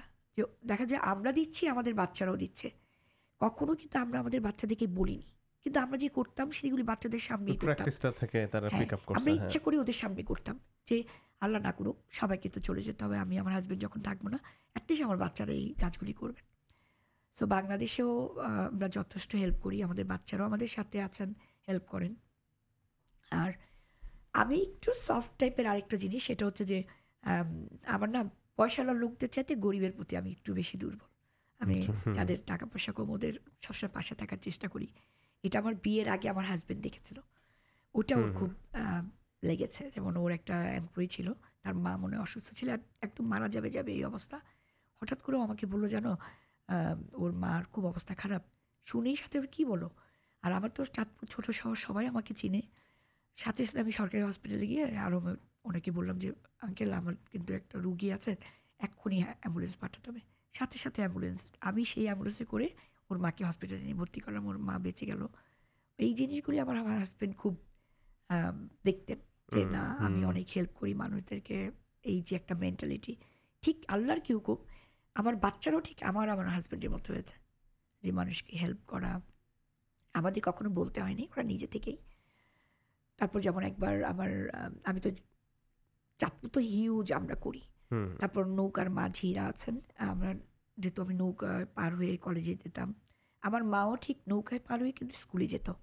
সো অনেক মাঝিরা বয়স হয়ে গেছে, আমার মাকে কোন নদী এটা? এটা ডাকাতিয়া নদী, চাঁদপুরের। ডাকাতিয়া নদী। আচ্ছা, চাঁদপুরটা হচ্ছে পুরান বাজার আর নতুন বাজার। তো নতুন বাজার আমার আব্বার বাসা, আর পুরান বাজার হচ্ছে আমার নানার বাড়ি। আমি যেখানে মানে মানুষ শুনলাম, পুরান বাজার কলেজ থেকে আমি ইন্টারমিডিয়েট পাস করলাম। সো তখন আমার মানে আমার এই নৌকায় মাঝিদের সাথে যেতাম, মাঝিরা ভীষণ আদর করতেন, আমার মাকেও ভীষণ আদর করতেন। তারপরে ইয়াং যেসব মাঝিরা ছিলেন তারা তো আপা আপা খুবই করতেন। তা আমি তো সবসময় নৌকার মাঝিদের জন্য হেল্প করতাম। আমার মার একটাই কথা ছিল যে নৌকার মাঝিরা ছিল আমার মা, মানে আমার নানি, উনি নৌকার মাঝিদেরকে খুব ভালোবাসতেন। উনি নিজেও হেল্প করতেন, আবার আমিও হেল্প করতাম। সবসময় আমাকে সবসময় পুশ করতো যে ওদের জন্য করবি, ওরা তোর মাকেও নৌকা পার করছে এসে। তো আমি ওদেরকে খুব হেল্প করতাম। একবার আমার না মাথায় ঢুকলো যে একটা কাজ করে ওদেরকে হেল্প করবো, কিন্তু এইবার না ওদেরকে নিয়ে চাইনিজ খাবো। তো আমি বাংলাদেশে যাওয়ার আগে আমি আমার সেজো মামাকে ফোন করলাম যে মামা, চাঁদপুরে এখন সবচেয়ে ভালো চাইনিজ রেস্টুরেন্ট কোনটা? তো মামা বললো যে ধানসিঁড়ি। আমি বললাম একটা কাজ করেন, আমার নৌকার মাঝি কতজন? বলে 45। আমি বললাম একটা কাজ করেন, ওদের জন্য একটা ওই ধানসিঁড়িটা বুক করেন, ওদেরকে একদিন আমরা চাইনিজ খাওয়াবো। তো মামা বললো আচ্ছা ঠিক আছে। তো মামা গেল চাইনিজে, ওরা কেউ রাজি হলো না। বলে যে ভাইয়া দেখেন, যেহেতু নৌকার মাঝি, ওদেরকে তো আপনি খাওয়া নিয়ে যান, কিন্তু এখানে যেহেতু আমাদের কাস্টমার আসেন, এইভাবে তুই পরিবেশটা এরকম করা যাবে না। তো মামা অনেক রিকোয়েস্ট করেন, ওরা শুনলেন। এই প্র্যাকটিসটা বাংলাদেশে খুব খারাপ। হ্যাঁ, খুবই খারাপ, দ্যাটস রিয়েলি ব্যাড। যেমন আমি এই ফাঁকে একটা কথা বলি, যেমন আমরা যখন বাংলাদেশে যেতাম, বাইরে খেতে যেতাম, আমার হাজব্যান্ড একবার যখনই যাই ফ্রেন্ডদেরকে আলাদা আলাদা করে আমরা গ্রুপ, তখন আমার বাচ্চারা না, আঙ্কেল তুমি কীভাবে আসছো বলে গাড়িতে, তোমাদের ড্রাইভার কোথায়? বলে না, আমার মেয়ে বলতো তোমার ড্রাইভার আঙ্কেল কোথায়? বলে কি ওদের অসুবিধা নেই, ওদের জন্য প্যাকেট। বলে না, ওরা আমাদের সাথে বসে খেতে হবে। সো দেখা গেলো ওই ড্রাইভাররা সব একসাথে চাইনিজ বসে একসাথে খেতাম। ড্রাইভাররা তো কাচুমাচু করতো, না না ম্যাডাম লাগবে না, আমার বাচ্চারা চাচ্ছে, আমরাও চাচ্ছি, আমরা একসাথে খাবো। যদি তখন আর বন্ধু বান্ধবরা কিছু বলতে পারতো না যে না ঠিক আছে। তারপর তখন এই যে জিনিসগুলি কিন্তু আমাদের বাচ্চারা কিন্তু আমাদের থেকে, আমরা কি কখনো কিন্তু ওদেরকে বলিনি এটা করতে হবে ওটা করতে হবে, ওরা দেখছে ওর বাবা মা করতেছে। ঠিক এক্স্যাক্টলি আমি মনে করি যে প্রত্যেকটা বাবা মাকে বাচ্চাদেরকে পুশ করার দরকার নেই, কারণ এটা আমেরিকা, বাচ্চাদের পুশ করা যায় না, এটা বাংলাদেশ না। সত্যি কথা যেটা, তুমি যদি তোমার বাচ্চাদের জন্য করো, তুমি যখন কিছু করবা তখন বাচ্চাদেরকে দেখাবা, তখন বাচ্চারা দেখবে একদিন দুদিন 3 দিন ওদের মধ্যে একটা চলে আসবে। আবার অনেক সময় আমি কাউকে হেল্প করলে অনেকে বলে আমাদের মুসলমানের মধ্যে আছে যে ডান হাতে দিলে নাকি বাম হাত জানতে নেই, কিন্তু আমি আবার এটার সাথে একমত না। আমার কথা হচ্ছে আমি যখন দিব 5 টাকা দিচ্ছি, তুমি হয়তো 5 টাকা দিবে না, কিন্তু তুমি মনে করবা যে পারবি না 5 টাকা দিচ্ছে, এই হেল্পটা হচ্ছে, ওয়াই নট আমি 2 টাকা দিই। এইভাবে কিন্তু আস্তে আস্তে মানুষ বাড়তে থাকবে, তখন কি হবে, আমাদের দেশের মানুষগুলি ভালো থাকবে, আমরা সবাই যদি হেল্প করি। তোমার আমার দেশে করতে হবে না, তুমি তোমার দেশে করো, প্রত্যেকে যদি প্রত্যেকের দেশে করি, আমাদের মানুষগুলি ভালো থাকবে। শুধু আমরা আমেরিকা থাকবো, ডলার কামাবো, আমরা ভালো থাকবো, এইটা ঠিক না। আমাদের সবার উচিত সবার দেশেই, সবার আশেপাশে পরিবেশ, আমরা খুব বড় পারবো না, ছোট থেকে শুরু করি। তো যেমন আমরা এই যে বললাম না, এখন যেমন যেটা করতেছি সেটা হচ্ছে যে ঘর করে দিই যাদের জায়গা আছে, আচ্ছা ঘর নেই, ভাঙা ঘর, পানি পড়ছে, তখন আমরা একটা ঘর করে দিই তাকে। তো সেটা এখন করছি আর কি, এভরি 2 to 3 months পর পর করতেছি আর কি। তো এইটা একটা বিরাট জিনিস, কিন্তু এটা আমি মনে করি প্রত্যেকেরই করা উচিত। তারপরে বললাম না, স্কলারশিপ থেকে আরম্ভ করে, স্কুলের টিফিন থেকে আরম্ভ করে, স্কুলের বাচ্চাদের ড্রেস আপ, এই যে শীত আসছে, ওরা যে কত কষ্ট করে এই ওদের জন্য ড্রেস আপ, তারপরে সামারে, তারপর মাদ্রাসায় বাচ্চারা যে নামাজ পড়ে, ঠান্ডা ফ্লোরগুলি, তাদের জন্য কার্পেটে কার্পেটিং করে দিই, তাদেরকে কোরআন শরীফ কিনে দিচ্ছি, তাদের কায়দা কিনে দিচ্ছি, তাদের কি বলে জ্যাকেট কিনে দিচ্ছি, মানে এইভাবে। তো অনেক সময় আমি যখন সত্যি কথা বলে অনেকে মনে করি যে আমি মনে হয় ইলেকশনে দাঁড়াবো, আমি কোনো একটা Today's episode of Pinicrum Podcast is proudly sponsored by Nick Rowan, your trusted realtor in the DMV area. Whether you're buying your first home, looking to invest, or navigating the housing market, Nick brings expertise and personalized service to every step of the process. With a deep understanding of the community and a commitment to help Bangladeshi Americans and beyond, Nick is the go-to professional for all your real estate needs. Ready to find your dream home or the next big investment? Contact Nick today and take the first step towards your real estate goals. সবাই বলে আপু পারবেন আপু আপনি ভাইয়া তো করেন, আমার হাজবেন্ড আমাকে নিয়ে খুব প্রশংসা করেন সবাই যে আপনারা তো করেন, আপনারা কি না আমরা শুধু দোয়া চাই, কারণ আজকে যে এই পর্যায়ে আসছি অফকোর্স মানুষের দোয়ায় আমি বিশ্বাস করি। তো তখনই আমি ওই যে মাজিদের কথা বলছিলাম, তো আমি মামা আমাকে বললো যে মা ওরা তো রাজি হচ্ছে না। আমি বললাম যে এটা কীভাবে সম্ভব, কেন এই ভেদাভেদটা থাকবে যে ওরা চাইনিজ বসে খেতে পারবে না। তো আমি যখন ওদেরকে ফোন, আমি মামাকে বললাম মামা আমাকে একটু ফোন নাম্বারটা দেন। তো আমি ওদেরকে ফোন করলাম যে ভাইয়া আমি তো আমেরিকা থেকে এমন, তো ওরা ভাই আমাকে চেনে, হ্যাঁ আপা কী অবস্থা। আমি বললাম যে ভাই আমি তো একটু, আমার এটা একটা স্বপ্ন, ওদেরকে নিয়ে আমি চাইনিজ খাবো, তো একটু ব্যবস্থা করে দেন প্লিজ। বলে যে আপু প্লিজ আপনি যেইভাবে চান আমি সেইভাবে করে দিব, কিন্তু আমাদের রেস্টুরেন্টে না। তখন আমি একটু পাজিও আছি, আমি বললাম ওকে ফাইন, করতে না চাইলে ওকে 2 উইক্সের মধ্যে আপনার দোকানে যদি কোনো প্রবলেম হয় আমাকে কিন্তু কল করতে পারবেন না। আচ্ছা, একটু ছোটোখাটো ট্রেড বলা চলে, যদিও আমার উচিত না, তারপর আমার মনে হলো যে এটা বলা দরকার। বাংলাদেশে এরকমই চলে আসলে, ভদ্রভাবে বললে, এখানে যেমন ভদ্রভাবে বলে শুনে, কিন্তু বাংলাদেশে শোনে না, বাংলাদেশে রাগ করতে হয়। তো তখন ওরা রাজি হলো, বলে আচ্ছা ঠিক আছে আপু অসুবিধা নেই, তাহলে সেদিন আমাকে দুপুরবেলা হলে ভালো হয়, বিকেলে আমাদের বিজি থাকে, আমাদের ঠিক আছে দুপুরবেলাই করেন। তো দুপুরে 1টায় টাইম দিল আমাদেরকে, 12:30 থেকে 1টা। সো আমি তখন কবিকে বললাম আমরা তো প্রোগ্রামে শিল্পীদেরকে স্পন্সর করতাম, হ্যাঁ মোস্ট অফ, আমি যখন আমার সংগঠনের আগে যখন কোনো সংগঠনে আসতো আমার কাছে ডোনেশন করতাম, কিংবা আমরা শিল্পী স্পন্সর করতাম। কারণ আমি আমার হাজব্যান্ডকে বললাম আচ্ছা এটা করলে কেমন হয় যে আমরা শিল্পী নিয়ে যাই, যে ওদেরকে বলি যে ওরা গান শুনবে। তখন এম.এ. শোয়েবকে ফোন করলাম, উনি অ্যারিজোনাতে থাকে, আমার খুব প্রিয় শিল্পী ছিলেন উনি। আচ্ছা, হ্যাঁ আমাকে আবার বোন ডাকছে, আমরা খুব মানে ফ্যামিলি ফ্রেন্ডস। তো আমি ওনাকে বললাম যে শোয়েব ভাই তুমি একটা কাজ করো, সবসময় তো জীবনে সবাইকে গান শোনাইছে, একটা কাজ করো নৌকার মাঝি থেকে গান শোনাবা। বলে কী বলো পাগলামি, সত্যি? বলে হ্যাঁ সত্যি, আমি তোমাকে দেশে নিতে চাই। বলে আমরা এই প্ল্যান। তো বলে যে তাহলে একটা কাজ করো পারবি না, আমাকে টাকা দিতে হবে না, হ্যাঁ শুধু আমার টিকিটটা করে দিলেই হবে। এখন ওনাকে নিয়ে বাংলাদেশে গেলাম, যেদিন আমরা হোটেলে চাইনিজে মাঝির আসছে, বিশ্বাস করবেন কিনা জানি না, মাঝি থেকে আমি নিজেও চিনি নি, বিলিভ মি, কারণ মাঝিটা টোটালি ড্রেস আপ, সাদা পাঞ্জাবি সাদা। আমি না ওদেরকে বলি কী ব্যাপার আপনারা তো পুরা চেয়ে, অথচ তারা খালি গায়ে ময়লা কাপড় পরা, ছেঁড়া কাপড় পরা, নৌকা চালাচ্ছে। সেই মাঝি থেকে আমার ছবি দিয়ে আমি দেখাবো, অবাক হয়ে যাবেন, আমি তো লাইক সারপ্রাইজ। তখন বলে কি যে আপা কি বলেন, আপনার একটা সম্মান আছে না, আপনার সম্মান তো আমাদের রাখতে হবে। খুব খুশি হয়েছি। তারপর ওরা চাইনিজ গেলো, গান শুনলো, তারপরে বিকাল 5টার মধ্যে আমরা চাইনিজ রেস্টুরেন্টটা ছেড়ে দিলাম। এটা আবার চাঁদপুরের পত্রিকাতে খুব আসলো।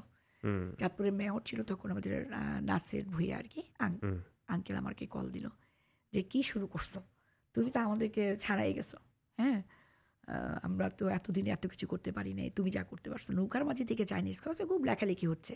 আমি বলছি না আমার প্রশংসার দরকার নেই, শুধু দোয়া করবেন। সো আমি এই মেন্টালিটির যে আমরা ভালো থাকবো, আমরা কিছু করব, এটা মানতে রাজি না আমি। তারপর এই জিনিসগুলি আছে, যেমন আমার বড় ছেলে যখন বিয়ে করছে, আমার বড় ছেলে মেয়ে, আমার 3টা বাচ্চার একই কথা যে আমাদের যখনই অনুষ্ঠান হবে এখানে ফাইন, কিন্তু বাংলাদেশি গ্রামের বাড়িতে করবো আম্মু, সব গরিবদেরকে আমরা খাওয়াবো। সো আমার ছেলের অনুষ্ঠানে প্রায় 4,500 লোক হয়েছে, এবং সবাইকে একই খাওয়া, কোনো ডিফারেন্স নেই, কোনো ভেদাভেদ না, এবং টেবিলে একই টেবিলে বসে খেতে হবে। যেই টেবিলে মেয়র বসবে সেই টেবিলে যদি একজন গরিবও বসে, দাওয়াত বসে, এটা বলতাম যে আমাদের দাওয়াতটা এরকম। এখন আপনার টেবিলে যদি ভুলে একজন গরিব মানুষ এসে বলে, আপনি কিন্তু উঠতে পারবেন না, প্লিজ এই মানসিকতা রেখেই কিন্তু খেতে হবে, দোয়া করবেন। সো ওই অনুষ্ঠানটা এরকম ছিল গ্রামের বাড়িতে, সবাই অনেক প্রশংসা করেছে। তারপর আমার গ্রামে আমরা একটা ডুপ্লেক্স বাড়ি করলাম, আমার ছেলের বউকে ওখানে প্রথম উঠালাম, নতুন বধূ বরণ করলাম। সেখানে স্টেজ, সবাই আসছে, আত্মীয় স্বজনরা গ্রামের, আমি আমার শ্বশুরবাড়িতে সবাইকে বলছি, আমার শ্বশুরবাড়িতে ভীষণ আদর করেন আমাকে, সবাই আমার জন্য পাগল। আর আমি তো ওই আমার নিজের ঘরে যাওয়ার আগেই দেখা যায় ওই সবার ঘরে দেখা করতে করতে আসে, আমার নিজের ঘরে সবার সাথে কথা রাগ করতে হয়। সো আমাকে ভীষণ আদর করে। তো আমি সবাইকে বলছি যে আমার ছেলের বউ আসবে, আপনারা কিন্তু বরণ করতে হবে। সো যেভাবে বরণ করতে হয় তারা সেইভাবেই করলেন, হিউজ আয়োজন ছিল।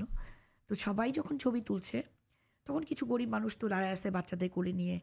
আমার ছেলে বলে কি ছবি, তোমাদের কি ছবি তোলা শেষ? বলে হ্যাঁ। বলে এইবার ওদেরকে আসতে দাও, ওরা আমার সাথে ছবি তুলবে। এখন ক্যামেরাম্যান বলে কি আপা এটা তো সম্ভব না, ওদের সাথে ও ছবি তুলবে কেন? না না না ভাইয়া তুমি বুঝতে পারছো না, এটা হয় না। আমার ছেলে বলকে না আমি ওদের সাথে ছবি তুলব। তো প্রত্যেকের সাথে ছবি তুলেছে কিন্তু তো যখন তুলছে বিশ্বাস করবেন কিনা জানি না, একদম ওরা কান্নাকাটি শুরু করে দিছে, যেটা কীভাবে সম্ভব। মানে ওরাও বলতেছে না না থাক থাক ভাবি থাক। আমি বলছি না আমার ছেলে চায়, আসেন ছবি তোলেন। তো আমার ছেলে ছবি তুলছে। তো এই জিনিসগুলি না আসলে হয় কি, মানে বাবা মারা, আমি সত্যি এখনও বলি সবাই নিশ্চয়ই আমার চেয়েও ভালো কিছু করছেন, প্রত্যেক বাবা মা সন্তানের জন্য অবশ্যই করেন। তারপর আমি বলবো, আমি একজন মা হিসেবে বলবো যে আমরা যদি এই জিনিসগুলি বাচ্চাদের সামনে বেশি করি তাহলে ওরা আমাদের থেকে শিখবে। রাইট, হ্যাঁ। যে কোনো ভালো অভ্যাস বাচ্চারা আসলে বাবা মার থেকেই পিক করে। এই জায়গাটায় পারভীন আপা একটু আপনাকে ইন্টারাপ্ট করি, বিকজ আমি এখানে আরেকটা টপিক এখানে ইন্ট্রোডিউস করতে চাই। শুরু থেকে আমি কথা বলছি আর না আমরা was like into the zone, so we were listening to your stories. আমি আপনাকে একদমই ইন্টারাপ্ট করতে চাই নাই। তো এই যে আপনি ইমিগ্রেন্ট হিসেবে আমেরিকাতে মুভ করলেন, আপনার বাচ্চারা যদিও এখানে বর্ন অ্যান্ড ব্রট আপ, ওই জায়গাটার থেকে how do you I would say perform as a parent, as an immigrant mother যার বাচ্চারা এই দেশে জন্মালো? There is a cultural conflict absolutely, যেটা আমরা সবাই বুঝি। আমরা একটা ব্যাকগ্রাউন্ড, আমি নিজেও বর্ন অ্যান্ড ব্রট আপ বাংলাদেশে, বাট এখানে আমি থাকি 10 বছরের কিছু বেশি সময়। সো ওইভাবে চিন্তা করলে আমি তো কখনোই অবাঙালি বা অবাংলাদেশি হয়ে যেতে পারবো না। আমি মানে মনে প্রাণে বাংলাদেশি বাঙালি। তো বাট আমার বাচ্চাটার জন্ম এখানে, ওর 2.5 বছর বয়স এখন। She is Gaana grow up in a different culture all together. Or schooling থেকে শুরু করে ওর ফ্রেন্ড সার্কেল সবই হবে এখানে। এই জায়গাটার থেকে যারা ইমিগ্রেন্ট প্যারেন্ট, তাদের জন্য আপনার কোনো সাজেশন বা হোয়াট ওয়ার্কড ফর ইউ? আপনি কিভাবে, আপনার ডেফিনেটলি অনেক স্ট্রাগল ছিল, আপনি যেগুলো অনেকগুলোই আমাদের সাথে শেয়ার করছেন। ওই জায়গাটার থেকে অনেকেই আজকালকার সময়ে যারা ইমিগ্রেন্ট প্যারেন্ট হিসেবে আসে, যেহেতু তাদের ফ্যামিলি সাপোর্ট থাকে না, আমার ক্ষেত্রেও আব্বু আম্মু বা আমার ইনলজ বা যেটাই হোক, তারা তো আসলে ঘুরতে আসে, নট লাইক যে এখানে সারা বছর থাকে। তারা হয়তো 1 মাস থেকে চলে যায় আবার বাংলাদেশে।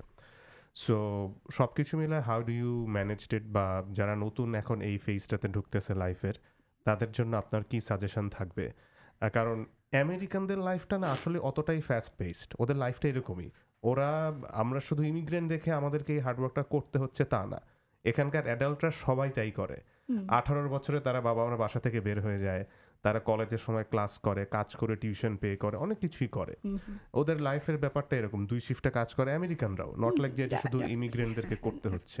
আর আমি যদি প্যারেন্টিংয়ের জায়গা থেকে বলি, আপনি এই জায়গাগুলোকে কিভাবে হ্যান্ডেল করছেন? আমি যেমন, আমরা যখন 93-তে আসছি, আমি তখন আমার যখন গ্রিন কার্ড হওয়ার পর আমরা 98-এ প্রথম বাংলাদেশে গেলাম। আমার মেয়ে তখন 1 বছরে, 97 জন্ম, 98-এ দেশে গেলাম। এরপর থেকে কিন্তু প্রতি 2 বছর পর যেতাম। তারপর আমার মনে হয় 3 বছর আমরা এরকম, মানে 6 বছর আর কি, এইভাবে 2 বছর পর। তারপর থেকে কিন্তু প্রতি বছর যাচ্ছি, এবং প্রত্যেকবার কিন্তু আমি আমার বাচ্চাদেরকে নিয়ে যাচ্ছি। আমার বাচ্চাদেরকে নিয়ে যাচ্ছি, ওরাও যেতে চাইতো, আমি তো ছোটকাল থেকে নিয়ে যেতাম, যার জন্য ওই দেশের প্রতি ওদের একটা মায়া মমতা কাজ করে।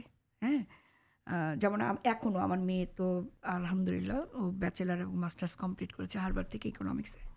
সো আমার মেয়ে যেমন এখনও আমরা বাংলাদেশে গেলে আমার মেয়ে কান্নাকাটি করে যে আমি যাওয়ার হয়তো 2 সপ্তাহ 3 সপ্তাহ পরে এমন কান্না করবে, ও মাই গড, ও মনে মারাই যাবে, আম্মু আমার টিকিট করে দাও, আমি চলে আসতে চাই। তো আমার মেয়ের জন্য টিকিট করে 2 সপ্তাহ থেকে চলে আসে। তো আমরা ওই বাচ্চাদেরকে নিয়ে যেতাম, তো ওই দেশের প্রতি একটা ফিলিংস তাদের হয়েছে। দাদা চাচা চাচি, দাদা দাদি তো নাই, চাচা চাচি ফুপি, তারপর আমার যে মামা খালারা, ওদের প্রতি ওদেরটা ওই দেশের টানে আমাদেরকে বলতে হতো না, ওরা নিজেই যেত। তা আমি মনে করি এই দিকে বাচ্চারা না যেতে চাইলেও না, ইচ্ছে করেও কোনো না কোনো উসিলা দিয়ে নিয়ে যাওয়া উচিত। তাতে কী হবে, দেশের প্রতি একটা ফিলিংস হবে তাদের, একটা অ্যাটাচমেন্ট হবে না। কারণ আমরা যখন আমাদের বাচ্চারা তো যেতে চায় না, আরে যেতে চায় না, আই আন্ডারস্ট্যান্ড, বাট কোনো একটা উসিলা দিয়ে নিয়ে যাও। যখন দেশে সবার আদর পাবে, ভালোবাসা পাবে, তখন নেক্সট ইয়ার বাচ্চারা নিজেরাই বলবে। কিন্তু এখানে একটা জিনিস, আপনি কি কখনো আপনার নিজের ছেলে মেয়েকে এখানকার যে কালচার সেইটার থেকে দূরে রাখতে চেষ্টা করছেন অ্যাক্টিভলি কখনো, নাকি তাদের চয়েসে ছেড়ে দিচ্ছেন, তারা কিছুটা এখান থেকেও পিক করছে, কিছুটা আপনাদের প্র্যাকটিস থেকেও পিক করছে, ওই জায়গাটা আপনি কিভাবে হ্যান্ডেল কারণ কি করছেন? আমি তো চাইলেই বাংলাদেশের ওয়েতে ওদেরকে আমি মানুষ করতে পারবো না, যেহেতু ওরা স্কুলে যায়, স্কুল থেকে ওরা ওদের সব কিছু শেখে। কোনো কিছু বেশি কি বলে আমাদের দেশে বলে না, দড়ি নাকি বেশি টানতে নেই, ছিঁড়ে যায়। তো কখনো ওটা করতাম না বাচ্চাদের এনফোর্স সাথে, করা যাবে না, কখনোই না। সবসময় আব্বু তোমাদের এখানকার কালচার, তোমরা এখানে বর্ণ হয়েছো, আই আন্ডারস্ট্যান্ড, তোমাদের বুঝতে হবে তোমরা কিন্তু বাঙালি, তোমার বাবা মা বাঙালি।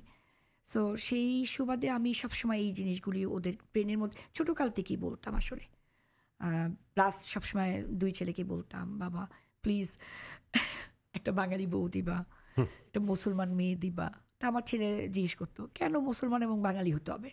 আমি সে ধরো আমি যখন বুড়ো হয়ে যাবো, আমি যখন মরে যাব, তোমার বউর সাথে আমার বেহেস্তে দেখা হবে, যদি সে মুসলমান হয় তাহলে তো বেহেস্তে তার সাথে আমার দেখা হবে। আর ধরো আমি তো বাংলা বলতাম, আমি আমার বাচ্চাদের সাথে কী করতাম, আরেকটা ইন্টারেস্টিং, সেটা হচ্ছে না, আমি কিন্তু কাজ করতাম বাইরে, ইংলিশ বলতাম, কিন্তু আমি বাচ্চাদের সাথে এমন ভাব করতাম যে আমি ইংলিশ জানি না। আচ্ছা, আপনি পুরোপুরি বাংলা বলতেন? হ্যাঁ, বাংলা বলতাম। আমি একটা কিছু বললাম, আব্বু আমি তো বুঝতে পারছি না, তুমি বাংলায় বলো। যার জন্য আমার বাচ্চারা কিন্তু মোটামুটি ভালো বাংলা বলে, বিকজ হ্যাঁ আমি ওই দিকটাও চেষ্টা করেছি, কারণ আমি জানি ওরা স্কুলে তো শিখবেই, স্কুলে গেলে ওরা ওই ইংলিশে কথা বলবেই না। এখানে অনেকে আছে না, আমার বাচ্চাকে আমি লাইক এটা আমি সরি টু সে, লাইক আমার বাচ্চাকে বাংলা শিখাতে চায় না ওরা, না দ্যাটস নট রাইট। তুমি বাচ্চাকে শেখাও বাংলা, স্কুলে গিয়ে ওরা তো এমনি ইংলিশ বলবে। তাহলে তুমি তোমার আত্মীয় স্বজনের সামনে যখন নিবা, একটা ফ্রেন্ডের সামনে নিবা, তো বাংলা যখন বলবে তোমারও ভালো লাগবে, তারা তোমার বাচ্চার প্রশ্ন। আমার বাবা মা কী চাই, বাচ্চাদের ভালো বললে তো আমাদের শান্তি। হ্যাঁ, আর ল্যাঙ্গুয়েজ একটা স্কিল, আপনি যত বেশি ল্যাঙ্গুয়েজ বলতে পারবেন। আরেকটা জিনিস ছিল আমার, যেমন আমার ছোট খালা, তো সে আসছে 80 জানুয়ারিতে আসছে। আমার খালার ননাস কিন্তু অনেক আগে এখানে আসছে, তার ছেলে মেয়ে এখানে জন্ম। বাংলাদেশে যখন গেল, ওরা বাংলা একবার বাংলাদেশে গেছে, ওরা না বাংলা একেবারেই বলতে পারে না। সো গ্রামে দুষ্টামি করে একটু গালাগালি করতেছে, তখন আমার খুব খারাপ লাগতো, আল্লাহ কেন বাংলা শিখানি, তাহলে বাচ্চারা বুঝতে পারতো। আমার বাচ্চারা কিন্তু বাংলাই শুধু জানে না, গালাগালি কি সেটাও জানে, সত্যি কথা যেটা। না, এখন আবার আমি যেটা নোটিস করছি রিসেন্ট টাইম, যে মাল্টিলিঙ্গুয়াল ফ্যামিলি যাদের হয়, অনেক ক্ষেত্রে বাচ্চাদের একটা স্পিচ ডিলে হয়, যেটার আবার কিছু ডেটা স্ট্যাটিস্টিক্স আছে আর কি, যে অনেক সময় যে কারণে এখন অনেক সময় ডাক্তার বলে যে ওকে একটা ভাষা একটু শিখতে দাও আগে, ওয়ান্স ওর মানে কথাটা ফুটে যাবে, তারপরে তুমি তাকে দুইটা ভাষাই বা তিনটা ভাষাই তুমি ইন্ট্রোডিউস করতে পারো। বাট অনেক সময় যেটা হয় যে বাবা মা যদি তাদের একটা নিজস্ব ভাষা থাকে, যেমন আমি আমার ওয়াইফ তো বাংলাদেশি বাঙালি, বাট আমাদের মেয়ের সাথে দেখা যায় যে কেমন যেন ইংলিশে বেশি কথা বলা হয়, কিন্তু ও যে কারণে বাংলাটা বুঝে, কিন্তু ও খুব একটা বলে না, কারণ ওর সাথে আমরা কখনো খুব একটা বাংলায় কথা বলি নাই। ও নিশ্চয়ই ছোট, 2.5 বছর, বাট ও ইংলিশ মোটামুটি সবই বলতে পারে। আমাদেরও একই অবস্থা হয়েছে, ওরা ইংলিশে বলতো, ইংলিশে উত্তর, যখন একটু ওরা বোঝার সময় হলো তখন আস্তে ইংলিশটা কমায় দেয়, বলি আমি তো বাংলা বলতে পারি, আমি তো ইংলিশ বলতে পারি না, ওই যার কারণ ওই বাংলাটা ওদের। তো এই দুইটা কালচারে আসলে ওই আমাদের একটু চেষ্টা করতে হবে। হ্যাঁ, আর আমি যখন আসছি তখন তো আর ওইভাবে আমার থেকে ওরকম ডাক্তার বলতো না, বা আমি কারো কাছে, আমার কাছে মনে হচ্ছে না আমার বাচ্চারা একটু বাংলা শিখুক। বললাম না যে গালাগালিও জানে, তো ইন্টারেস্টিং যে আমি সবসময় চেষ্টা করি যে ঠিক আছে আমার বাচ্চারা বাংলা। তারপর যেমন আমি আমার যেমন একটু বাঙালি বউ হইতে হবে, তারপরে মেয়েকে বলতাম আব্বু আম্মু প্লিজ একটা বাঙালি। এখনও আমার যেমন বড় ছেলে, ও ব্যাচেলার ফিনিশ করছে টাউসেন থেকে, তো ইউএমবিতে ও যখন মাস্টার্স ভর্তি হয়, ও আবার চাকরি করতেন ইয়েতে কেয়ার ফার্স্টে।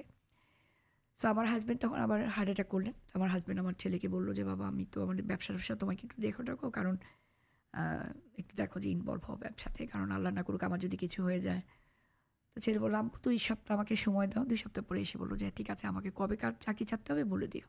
তা আমার ছেলে কিন্তু বিজনেস করে। আচ্ছা, আপনাদের বিজনেস এখন দেখতেছেন? এখন আমার ছেলের 2টা বাড়ি আছে, আমার ছোট ছেলের 2টা বাড়ি আছে, আমার মেয়েরও বাড়ি আছে, ওরা নিজের। কিন্তু ওদের পড়াশোনা আমরা কখনোই ওদের ওরা আসলে একটা সময় তো কষ্ট করেছি, তাই না? সো আমাদের এই কষ্ট আজকে যেটুকু আসছে ওদের জন্যই তো।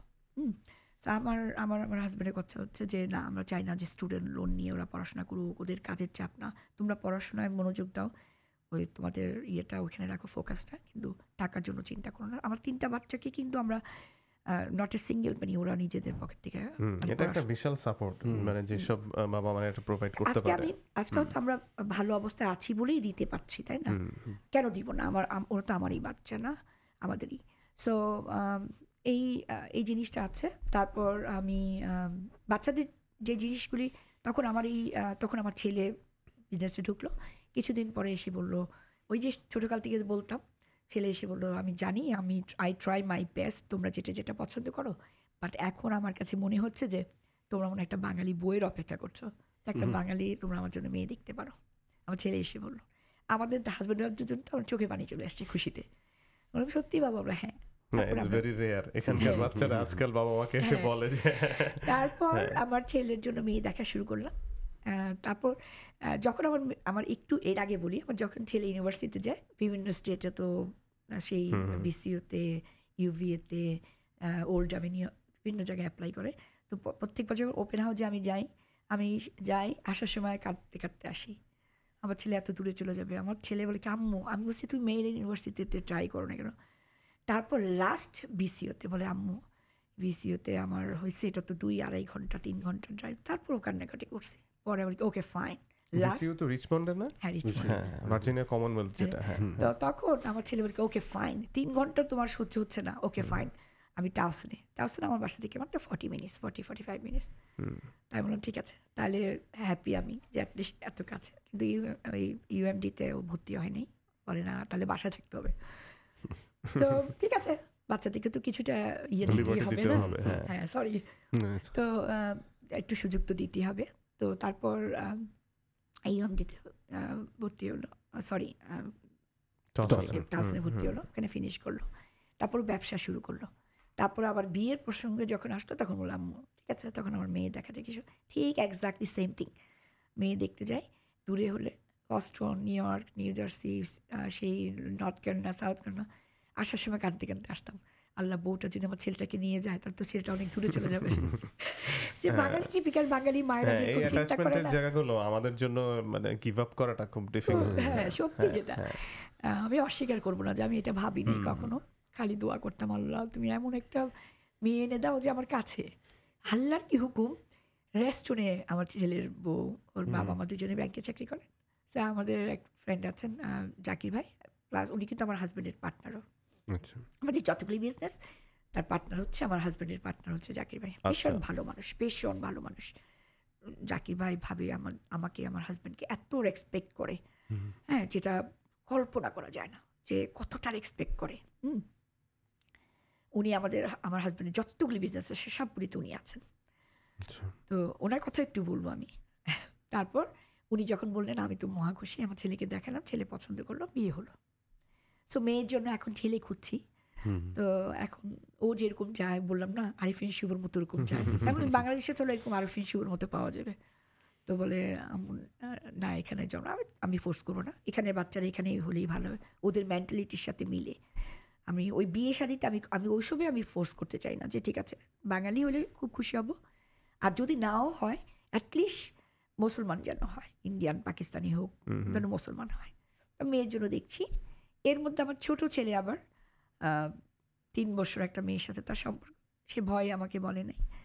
একদিন ওর বাবাকে বলছে, ওর বাবা বলে কি না আপনার ছেলেমেয়েরা কি বলবে আমি জানি না, আপনি তাদের সমস্ত পার্সোনাল ইনফরমেশন বলে দিচ্ছেন। তারপর আমার ছোট ছেলে যখন না, আমার বাচ্চারা জানে, বাচ্চারাও খুব মজা পাবো, আম্মু তুমি অনেক মজা করে বলো। তারপর আমার হাজব্যান্ডকে বললো যে আমি তো এরকম বলে কি আম্মুকে ভয় বলছি না, আমি একটু আমার অন্তরটা অনেক সফট, কিন্তু বাইরে অনেক রাগ আর কি। তো আমার হাজব্যান্ড আবার অপোজিট, একদম পুরো শান্ত। তা ওকে বলছে, ও বলছে না তুমি তোমার আম্মুকে বলো বুঝায়। তখন আমার ছেলে এসে বললো আম্মু তুমি তো সবসময় বলতে যে বেহেশতে যেন তোমার সাথে দেখা হয়, তো তোমার সাথে কিন্তু বেহেশতে দেখা হবে, কিন্তু বাংলা বলতে পারে না। তখন আমি বললাম যে আচ্ছা ঠিক আছে বাংলা না বললেও হবে, অসুবিধা নেই। তো বেহেস্তের জন্য দেখা বলে, হ্যাঁ আম্মু বেহেস্তে দেখা হবে। তখন বললো ইন্ডিয়ান মুসলমান মেয়েটা, খুব লক্ষ্মী মেয়েটা, শান্ত শিষ্ট, ছবি দেখালো। তারপর বললাম তুমি দেখতে চাও? আমি বলি কিনা আমার খালাকে আমি খালুকে আসলে আমি বললাম না, আমার মার পরে আমার খালুকে আমি একদম এত গার্জিয়ান। হ্যাঁ আমার খালু, আমি বলি কি খালার চাইতে আমার খালু বেশি আমাকে ভালোবাসেন এখনো। আমি মাছের মাথা, মাছের লেঞ্জুর পছন্দ করি, খালু এগুলি জমায় রাখবে, বলে কি মনির জন্য রেখে দাও। তারপরে মানে এরকম আর কি, খালু এত আদর করেন। এই খালু অসুস্থ কিছু, মানে খুব অসুস্থ ছিলেন, নিজেই হাঁটতে পারছেন না, উঠে গিয়ে মাইক্রোওয়েভে কফি বানায় আমাকে দিল। আমি খালু বলে যে না, খালা তো বোন আবার রাগ হলো, আব্বু তুমি করতেছো কেন? আমি বলি কি না আমি ওকে করে দিই। ভীষণ আদর করেন খালু দুজনেই। আমার খালা মামারা সবাই আমার জন্য জীবন, আমার বাচ্চাদেরকেও। সো দেন আমার খালা সহ খালুকে বললাম তোরা আয়, আমার ওর তো পছন্দ করছে মেয়ে, তোর দেখলাম। তো এই গত 3 মাস আগে ওদের এঙ্গেজমেন্ট করলাম আর কি, নেক্সট ইয়ারে বিয়ে করবে। আমার ছেলে 21 মাত্র হলো, ও আবার মেতে মাস্টার্স কমপ্লিট করছে ইউএমডিতে, আর ও এখন নাসাতে জব করে। আম্মু ঠিক আছে ফাইন। এর মধ্যে আমার ছেলে, বড় ছেলে, ছেলের বউ, মেয়ে, ছোট ছেলে সবাই আমার বাসায় আছেন, আমরা একসাথে আছি। আচ্ছা, আপনারা এখনো একসাথে? এখন একসাথে আছি। আর আমার ছেলে বউটাও খুব লক্ষ্মী একটা মেয়ে পেয়েছি। আমিও চাই যে ওদের একটা নিজস্ব একটা সংসার হোক, ওদের নিজের একটা, আমিও তো প্রথম ছোট্ট থেকে শুরু করেছি নিজস্ব। তোমরা গত বছর বাড়ি টাড়ি করার জন্য ওদেরকে বললাম যে তোমরা বাড়ি টাড়ি দেখো, মুভ হইতে চায় না, বউ না ছেলের বউ, ছেলের বউ না ছেলেও না। সো এখন নতুন করে বলে না আম্মু বেবি, ওদের বেবি হবে ফেব্রুয়ারিতে 3rd উইকে। তো বলে আম্মু বেবি হবে, আমরা মানে বেবি সহ থাকবো, আমরা মুভ হইতে চাই না। সো আমরা আবার ওর রুম থেকে ওকে শিফট করে আমি ঠিক আছে। তো ওর আমার বাসায় 4 বেডরুমের 4 বেডরুমের আপস্টেয়ার্স। সো ওই ছোটো রুমটা আমার ছোটো ছেলে তখন মানে আমার বড় ছেলেটা তখন 7 বছরের ছিল, তখন ওই রুমটাই সে পছন্দ করছে, এটা ছোট, এটাই সে নিবে। তো ও যখন বিয়ে করতে চাচ্ছে, আমার ছোটো ছেলে বললো আম্মু আমার রুমটা তো বড়, ভাইয়াকে আমার রুমটা। ও বলে যে না আমি ওই রুমটাই চাই। ওই রুমেই এখনও আছে। এখন যেহেতু বেবি হবে ওই রুমটা তো আর সম্ভব না, আর আমাদের সবগুলি রুম অনেক বড় বড়। আমার তো মাস্টার রুম বেডরুম অনেক হিউজ, বাট ওদের মানে আমার ছেলে এবং আমার মেয়ের, ছোট ছেলে মেয়ের ওদের রুমগুলি বেশ বড়, কিন্তু ওই ছোটো ছেলে বড় ছেলেটা একটু। এখন আমরা বেসমেন্টের মধ্যেই একদম বিশাল করে একটা মাস্টার বেডরুম করছি, ভেতরে ফুল বাথরুম করে ক্লজেট করলাম 3টা ক্লজেট। তারপর আমার ছেলের জন্য জিম রুম, আমার নাতনি বা নাতি যাই আল্লাহ দেয় তার জন্য একটা নার্সারি রুম, একদম পুরো কমপ্লিট কাজ চলতেছে। সো আমি বললাম না ওরা আমাদের সাথেই থাকতে চায়। এদিকে বলবো আমি অনেক লাকি যে ছেলেমেয়েরা যখন চলে যায় আলাদা হয়ে যায়, বাবা মাদের জন্য আসলে অনেক কষ্ট, কিন্তু আল্লাহর মতে এইদিকে আমি বলবো যে আমরা অনেক লাকি যে আমাদের বাচ্চারা যাচ্ছেন, আমাদের সাথেই আছেন। না আসলে অ্যামেজিং। আমার মনে হয় আমরা চাই তো আসলে সবসময়। আমরা পারভিন আপুর অনেক স্টোরি আসলে আজকে আমরা আনকভার করছি। I think that's a big achievement আমাদের জন্য। সো अगेन আমরা we are running out of time, আমাদেরকে শেষ করতে হবে, বাট আমি শিওর আপনার আরো অনেক স্টোরি আমাদের শোনা হয় নাই। হোপফুলি আমরা সামনে আবার কোনো একটা সময় আপনার সাথে কথা বলে আরো অনেক স্টোরি আমরা জানতে পারবো। বাট আই থিঙ্ক আমি যদি খুব সামারাইজ করার চেষ্টা করি ইমিগ্রেন্টদের লাইফের স্ট্রাগল, স্পেশালি আর্লি স্টেজে, বাট ওই যে ওখানে পারসিস্টেন্ট থাকার যে ব্যাপারটা, আপনারা এতদিন ধরে একটা লম্বা সময় আপনাদেরকে অনেক স্ট্রাগল করতে হয়েছে, সেটা কমিউটিং হোক, বাচ্চার জন্য কেয়ার করা হোক, সারা মানে সূর্য দেখতে না পারার স্ট্রাগল হোক, সব কিছু মিলে ওই জায়গাটা যে আপনারা অনেক বছর লেগেছিলেন কাজের সাথে, তারপরে একটা সময় আপনারা সোশ্যাল ইনভলভমেন্ট হলেন, সোশ্যাল ওয়েলফেয়ার নিয়ে কাজ করতেছেন, বাংলাদেশের যে কাজের জিনিসগুলো, আই থিঙ্ক এটা আমি খুবই অ্যাপ্রিসিয়েট করি আপনারা যেটা করতেছেন। আমার মনে হয় এই জিনিসটা সবারই করা উচিত। মানে যেই এলাকা থেকে বা যেই নেইবারহুড থেকে আমরা উঠে আসছি, সেই নেইবারহুডে যদি উই ক্যান কন্ট্রিবিউট ব্যাক। আমার হয়তো বা পুরা চাঁদপুরের সমস্ত সবার তো নৌকার মাঝে থাকবে না, বাট সবার এলাকাতেই হয়তো বা রিক্সাওয়ালা মামা আছে বা এরকম বিভিন্ন শ্রমজীবী মানুষ আছে, তাদেরকে আমরা we try to pick them up, তাদেরকে সাপোর্ট করি। আসলে আমরা যদি সবাই যদি চেষ্টা করি, যেমন তুমি আছো, ও আছে, তোমরা যদি সবার এলাকা দিয়ে চেষ্টা করো, তুমি তো ধরেই তোমার এখন 50,000 লোক আছে, তুমি তো একসাথে 50,000 হেল্প করতে পারো না, 5 জন থেকে শুরু করো, তারপর আস্তে আস্তে করো। এরকম যদি সবাই যদি আমরা করি, আমি মনে করি যে এখানে শুধু অনুষ্ঠান করলেই হবে না, এখানে অনুষ্ঠান করতেছে আমরা বাঙালিরা তো একসাথে হতে যাচ্ছি, একটু সবাই একসাথে একটা আনন্দ। আমরা যেমন বাপ্পি লাহিড়ীকে শো করলাম, আমরা ইমন চক্রবর্তী, আমরা প্রত্যেকবার ভালো ভালো শিল্পীদেরকে নিয়ে আসি। এই যে কিছুদিন আগে বৈশালী ব্যানার্জি ছিল, তো আমরা সবসময় চেষ্টা করি ভালো ভালো, কিন্তু এর সাথে কিন্তু আমরা দেশের হেল্প করি। এবং আমি মনে করি যে শুধু আমরা সংস্কৃতি নিয়ে থাকলে হবে না, আমাদেরকে শুধু এটা থাকছি যে আমরা বাংলা আপনার তো খাদ্য, বস্ত্র, বাসস্থান, চিকিৎসা, শিক্ষা এগুলো এনশিওর করে এসে তারপরে হয়তো বা এন্টারটেইনমেন্ট বা কালচারাল প্র্যাকটিস ওটাই আসে। করা উচিত তো আসলে। আমাদের ওই জায়গাটাতেও আমাদের দেশ অনেক উইক। ওই ফাউন্ডেশনের জায়গাটাতে আই থিঙ্ক আমরা যারা বিদেশে থাকি বা লাইফের একটা স্টেজে চলে আসার পরে আমরা মোটামুটি stable, we should try to pay it forward like দেশে। এটা আই থিঙ্ক এটা আমাদের জন্য একটা বিশাল বড় লেসন। এবং আপনি যেভাবে প্যারেন্টিং করছেন আপনার ছেলেমেয়ের জন্য, আই থিঙ্ক দ্যাট ইজ অনেকের জন্য এটা, যাদের সাথে এটা অ্যালাইন করবে তাদেরও হেল্পফুল হবে। এবার যেমন আমি আমার মায়ের কথা বললাম, আমি নানি যে আমার হ্যাঁ, আপনার খুবই ইন্টারেস্টিং একটা স্টোরি আসলে। তো আমার নানি যেহেতু আমাকে এত মানে মানুষ করছে এমনভাবে যে তার মৃত্যুটাও কিন্তু আমার আম্মা যখন চলে যান তখন আমার আম্মা কিন্তু আমার মার হাতে আমাকে তুলে দেন। ঠিক আমার নানি মানে আমার মা যখন মারা যান, আমি তার কিছুদিন আগে বাংলাদেশে যাই, আবার সে বলতেছিল যেদিন মারা যাচ্ছে সেদিনই মারা যাবে আর কি, সেদিনই সকাল থেকে শুরু হলো যে আজকে রাত আমার শেষ, আমি তো আজকেই চলে যাব, তো এবং দেখিস তোর হাতের উপরে আমার দম যাবে, আমার মৃত্যুটা তোর হাতে, তোর কোলের উপরেই যাবে, তোর হাতের উপরে। আসলেই তাই হলো। রাতে মার শরীর খারাপ লাগছিল, শেষ পানিটুকু আমার কোলের মধ্যেই ছিল, মাথাটা শেষ নিঃশ্বাসটা তো টেক করলেন আমার কোলের উপরেই। তো আমি আমার মায়ের অনেক দোয়া, সত্যি কথা বলতে আমি প্রত্যেকের দোয়া তো অবশ্যই আছে। আমি আমার মনে হয় না আমি যে 93 থেকে এখানে আমি কখনো কাউকে দুঃখ দিয়ে কথা বলছি বলে মনে হয় না। এবার আমি বাংলাদেশেও না, আমি সবসময় যদি আমার কোনো কারণে ভুল হয়ে যায় আমি 100বার সরি বলি, মাপ চেয়ে নিই। আমি একটা প্রোগ্রাম করতে গেলে স্টেজে প্রথমে উঠেই কিন্তু হাত জোর করে ক্ষমা চেয়ে নিই, যে ভুল ত্রুটি হলে ক্ষমা সুন্দর দৃষ্টিতে দেখবেন। সো এই ক্ষমাটা আমার কাছে খুব ইম্পর্টেন্ট, যে আমি মানুষ মাত্রই তো ভুল হয়। সো আমি আমার মায়ের দোয়ায় সত্যি কথা যেটা আমি বলবো, আমার এই আজকে যা কিছু আমি, এটার পেছনে আমার হাজব্যান্ডের অনেক অবদান। সে আমাকে প্রচণ্ড ভালোবাসেন, ভীষণ ভালো একজন মানুষ। আমি জীবনে কখনো কিছু চাইছি পাইনি, এটা সত্যি না। আর সত্যি কথা বলে এখন আকাশের চাঁদ যদি চাই, ওই আকাশের চাঁদ কিন্তু সে পারতে পারবে না, এটা সম্ভব না। বাট আমি বলার পরে না, সে লেডার দিয়ে চেষ্টা করবে। আচ্ছা, পারবে না কিন্তু চেষ্টা করবে, এমন একটা মানুষ যে আমি একটা কিছু বলছি যে সে সেটা। তো আমি বলি যে আমার মায়ের জন্য, আমার মায়ের কারণে আমি এরকম একটা ভালো হাজবেন্ড পেয়েছি। একটা সত্যি, শুধু ও ভালোই না, শুধু ওদের ফ্যামিলি তো, ওর ভাই বোন সবাই আমাকে প্রচণ্ড ভালোবাসে। আমি সবসময় মজা করে বলি যে তুমি কখনো চলে গেলে হয়তো চলে যেতে পারো, আমি জানি হয়তো চলে যাবা, ঠিক নেই, কিন্তু তোমার ভাই বোনরা কখনো আমাকে ছাড়বে না, তোর পরিবার আমাকে কখনো ছাড়বে না। আমার শ্বশুর বাড়ির মানুষ গ্রামে ভীষণ ভালোবাসেন। সো সবার দোয়া, আর স্পেশালি আমার মায়ের দোয়া। আমার মা মারা গেছেন সেই 11তে, এত বছর হয়ে গেলেন, কিন্তু দেখেন আমি মাকে যখনই স্বপ্ন দেখি, সাপ দেখছি, ভয় পাচ্ছি, মা আমাকে বলছে আমার দোয়া আছে, তুই চিন্তা করিস না। স্বপ্নের মধ্যে মায়ের দোয়াটাই আমি পাচ্ছি, কিন্তু স্টিল সে এখনও আমাকে দোয়া করেন, এবং এই দোয়ার কারণে কিন্তু আমি ভালো হাজব্যান্ড পেয়েছি।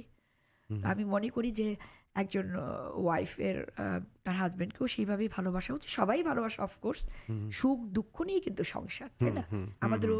আমরাও কিন্তু একটু খুনসুটি হয়, আমাদের ভালোবাসাও হয়, সব কিছু মিলেই কিন্তু সংসার। সো আমি মনে করি যে প্রত্যেকেই আসলে যে যাই করুক না কেন, আগে পরিবারটা কিন্তু ঠিক রাখতে হবে, ছেলে মেয়ে সংসারটাকে ঠিক রাখতে হবে, তারপর তুমি যাই করো। কোনো একটা অনুষ্ঠানে গেলাম, মজা করলাম, আমি মোস্ট অফ টাইমস কোনো সংগঠনের প্রোগ্রামে গেলাম, তারা আমাকে টেনে কিন্তু স্টেজে নিয়ে যায়, আমি নাচানাচি করি, খুব মজা করি। সো আমার হাজব্যান্ড ভীষণ ভালো মানুষ। আমি বলবো যে আমার মায়ের দোয়ায় আমি আমার ভালো একটা হাজব্যান্ড পেয়েছি, একটা ভালো পরিবার পেয়েছি। আমি চেষ্টা করি সবাইকে ভালোবাসা দিতে। এই ভালোবাসা আমি কখনো কৃপণতা করি না। Thank you. I think that's এর থেকে ভালো ওয়েতে আমি জানি না আর কোনো লেসন নিয়ে if we can go home. But thank you Parvin আপা again for coming to our show. আমরা অনেক কিছু ট্রাই করছি আজকে, অনেক গ্রাউন্ড কভার করার জন্য, এবং we had an amazing time. আমরা অনেক স্টোরি জানছি, আই থিংক দর্শক অনেক এনজয় করবে। আমি তোমাদের দুজনকে ইনভাইট করব আমাদের নেক্সট ইয়ারে পান্তালি শেষও। অবশ্যই। আর পান্তালি শেষ হলে আমি আমার হাজবেন্ডই শুধু না, আমাদের টিম তো আছেন, পান্তালি আমাদের যারা টিম আছেন, একটা অনুষ্ঠান কিন্তু কখনোই সম্ভব না করা, হ্যাঁ, সহযোগিতা ছাড়া। আমার টিমরা আমাকে যথেষ্ট হেল্প করেন, আমরা সবাই মিলেই কাজ করি। আর সবচেয়ে বড় কথা হচ্ছে একটা প্রোগ্রাম করতে গেলে যত বড় ভেন্যুই নেই না কেন, যত বড় শিল্পী নেই না কেন, অডিয়েন্স কিন্তু খুব ইম্পর্টেন্ট। তারা without audience I am nothing actually. আমি এই জন্য সবসময় আমি স্টেজে উঠে বলি যে সবাইকে অসম্ভব, উইদাউট ইউ গাইজ আমি যত বড় শিল্পী, যত বড় ভেন্যু নেই না কেন, নাথিং। সো তাদের কাছে আমি অবশ্যই বলবো যে আজকে আমেরিকায় আছি অলমোস্ট 30 বছরের উপরে, 31 পড়লো। সবার ভালোবাসা, এখনো ভালো আছি সবার দোয়ায়। তো তোমাদেরকে বলবো আমাদের 71 ফাউন্ডেশনের কোনো প্রোগ্রাম মিস করো না। হ্যাঁ, ভালো লাগে। এর মাঝখানে কি আর কোনো ইভেন্ট আছে আপনার? ও এই বছর আর নেই, এই বছর একবারে রোজার পরে নেক্সট ইয়ার। হ্যাঁ, নেক্সট ইয়ার আমাদের 45 প্রথম পরে, তারপর আমাদের একটা নাটক থাকে, হ্যাঁ, ওই বাংলাদেশি শিল্পী, হ্যাঁ, যদি সবকিছু ভালো থাকে অবশ্যই। আর তারপরে হচ্ছে আমাদের ফল ফেস্টিভ্যাল একটা প্রোগ্রাম হয়, সেটা আমরা ইন্ডিয়ান কলকাতা শিল্পীদের করি। আচ্ছা, সো এখন মেজর 3টা ইভেন্ট বছরে। হ্যাঁ, ওকে। তার মধ্যে নাটকটা আবার মানে অনেক সময় হয় না যে নাটকের ওরাও সময় করতে না পারলে ফাইন, কিন্তু 45টা আর ওই ফল ফেস্টিভ্যালটা আমরা রাখি, ওটা যেন করতে পারি আর কি। এবং ওইটা কি বাংলাদেশ এবং কলকাতার কোলাবোরেটেড একটা প্রোগ্রাম, দুই দেশের আর্টিস্ট নাকি শুধু কলকাতার আর্টিস্টদেরকে? আমরা করি কি ওই চেষ্টা করি দুইটাই রাখতে, আসলে ডিপেন্ড করে তখন যদি শিল্পীরা আসেন। হ্যাঁ, ওখানে ওরা তো P3 ভিসা নিয়ে আছে, তখন যদি জানি যে একটা বাংলাদেশের শিল্পী আছেন ওই সময়টা আমরা চেষ্টা করি তাকে পিক করতে, যে ঠিক আছে। যেমন এইবার পৌশালী ব্যানার্জিকে আমরা নিলাম, তখন বালাম ভাই আসছেন। বালাম তো অনেক ভালো গায়, ওর গানের আমি অনেক ভক্ত। তো আমাদের উপদেষ্টা ছিলেন কাজী টি ইসলাম, ওনার আবার ওয়াইফের সাথে মনে হয় বালাম ভাইয়ের ওয়াইফের সাথে খুব ভালো, তো বললো বালাম ভাই আসছে, আমরা তখন বালাম ভাইকে নিলাম। পৌশালী আর বালাম ভাই করলেন, হিউজ প্রোগ্রাম ছিল। সো আমাদের এই পরের প্রোগ্রামে আমরা কাকে আনবো এখনো ঠিক করতে পারিনি, দু একজনের সাথে কথা হচ্ছে। পৌশালীকে আবার আনতে হবে, বিকজ দর্শকরা বললো যে আরো শুনতে চাই তার গান। আর সবাইকে নিয়ে এর মধ্যে একটু বলিনি, আমি সরি, যেমন বাপ্পিলারিকে যখন নিয়ে আসছিলাম আমরা, বাপ্পিলারি একটা শো ছিল, তো উনি যেদিন শো সেদিনই আসছেন দুপুরে 1টার দিকে। তো আসার পরে অনুষ্ঠান করলেন। সাধারণত প্রত্যেক শিল্পীকে না আমার অনুষ্ঠানের আগের দিন আমার বাসায় ডিনার করাই। হ্যাঁ, তো সেখানে আবার আমি সংগঠনের সবাইকে ডাকি, আবার কিছু সংগঠনের অন্যান্য সংগঠনের সবাইকে ডাকি, 80-90 জনের মতো হয়ে যায়। তো বাপ্পিলারি সেই সুযোগ ছিল না, পরের দিন সকালে 10:20 তার ফ্লাইট। তো অনুষ্ঠান করে আমাদের 12টা পর্যন্ত, কিন্তু বাপ্পিলারি তো মাইক্রোফোন ছাড়ছে না, আমাদের আরও 1.5 ঘন্টা তার জন্য নিতে হলো। তো 1:30টা পর্যন্ত সে গান করলো, করে তো সে যখন চলে যাচ্ছে তখন আমাকে বললো কি, পারবেন, আমার দুর্ভাগ্য যে আমি তোমার হাতে রান্না খেতে পারিনি। আমি ভালো রান্না করি, জানি না সবাই বলে, আমি আমার রান্নার সময় আমার সবটুকু ভালোবাসা দিয়ে রান্না করি। সো যেমন আমরা যেমন বৃহস্পতি, শুক্র, শনি, রবি আমাদের দাওয়াত থাকে, উইকেন্ডগুলি, উইকডেজে এখন দাওয়াত, 4 days আমরা তো একবেলা খাই আর কি। তো ওই 4 days তো আমার কিচেনে যাওয়া হয় না আর। তো যখন মানডে আমি কিচেনে যাই তখন আমার চুলার দিকে তাকালে না মনে হয় চুলাটা মনে গত 4 দিন আমার জন্য কান্নাকাটি করছে, সত্যি ফিল সো ব্যাড। তো যাই হোক, যখন বাপ্পিদা চলে যাচ্ছে তখন আমাকে যখন বললো, পারবিন, আমার দুর্ভাগ্য তোমার রান্নাটা খাওয়া হলো না, আমার খুব খারাপ লাগলো যে আল্লাহ উনি এরকম করে বললো। আমি আমার হাজব্যান্ডকে বললাম, কবির প্লিজ বাপ্পিদার টিকিটটা চেঞ্জ করো। বলে কি বলো তুমি? আমি বলছি প্লিজ তুই যদি আমাকে ভালোবাসো এইটুকু করো। কারণ যেহেতু ওরা থাকে এলএতে, তো এলএতে বা টেক্সাসে আমার মনে হয়, ঠিক এক্স্যাক্টলি মনে নেই। তারপর আমরা বাপ্পাকে ফোন করলাম সেই রাতে যে বাপ্পা কালকে টিকিটটা চেঞ্জ করতে চাই, আমি বাপ্পিদাকে আমার হাতে রান্না খাওয়াবো। তো বলে দিদি একটা কাজ করো, আমাদের কালকেই ব্যাক করতে হবে, কারণ পরশুদিন বাবার ডাক্তার আছে, তুমি একটা কাজ করো আমাদের সন্ধ্যায় তাহলে টিকিটটা করো। ঠিক আছে, টিকিটটা চেঞ্জ করলাম। এই রাতে এসে রান্না করলাম সারা রাত, রান্না শেষ। ঠিক 9টার দিকে বাপ্পা কল দিল যে দিদি আমি তো বলতে ভুলে গেছি, আজকে কিন্তু আমার বাবা কিন্তু মাছ খাবে না, সব ভেজিটেবল। আল্লাহ কেমন লাগে, অবশ্যই কিছু করেছি। তো আবার সেই দোকানে পাঠালাম, আবার ভেজিটেবল কিনে নিয়ে আসলাম। সেই এক রান্নার আয়োজন 37 আইটেম ছিল আমার রান্নার, সব ভেজিটেরিয়ান না, এর মধ্যে ভেজিটেরিয়ান ছিল মনে হয় লাইক 15-16 মতো, আর বাকিগুলি তো মাছ মাংস ছিল। তো টোটাল আমার 37 আইটেম। সো উনি খাওয়া দাওয়া করলেন, খুবই করলেন। উনি আবার আমার বললো যে নেক্সট টাইম যখন আমি আসবো তখন আমাকে হোটেলে উঠাবো না, আমি তোমার বাসায় থাকবো। আমার ফার্স্ট ফ্লোরে কিন্তু বেডরুম নাই, বলে অফিস রুমটা দেখে, বলে এইটাকে তুমি অফিস রুমটাকে বেডরুম করে ফেলবা।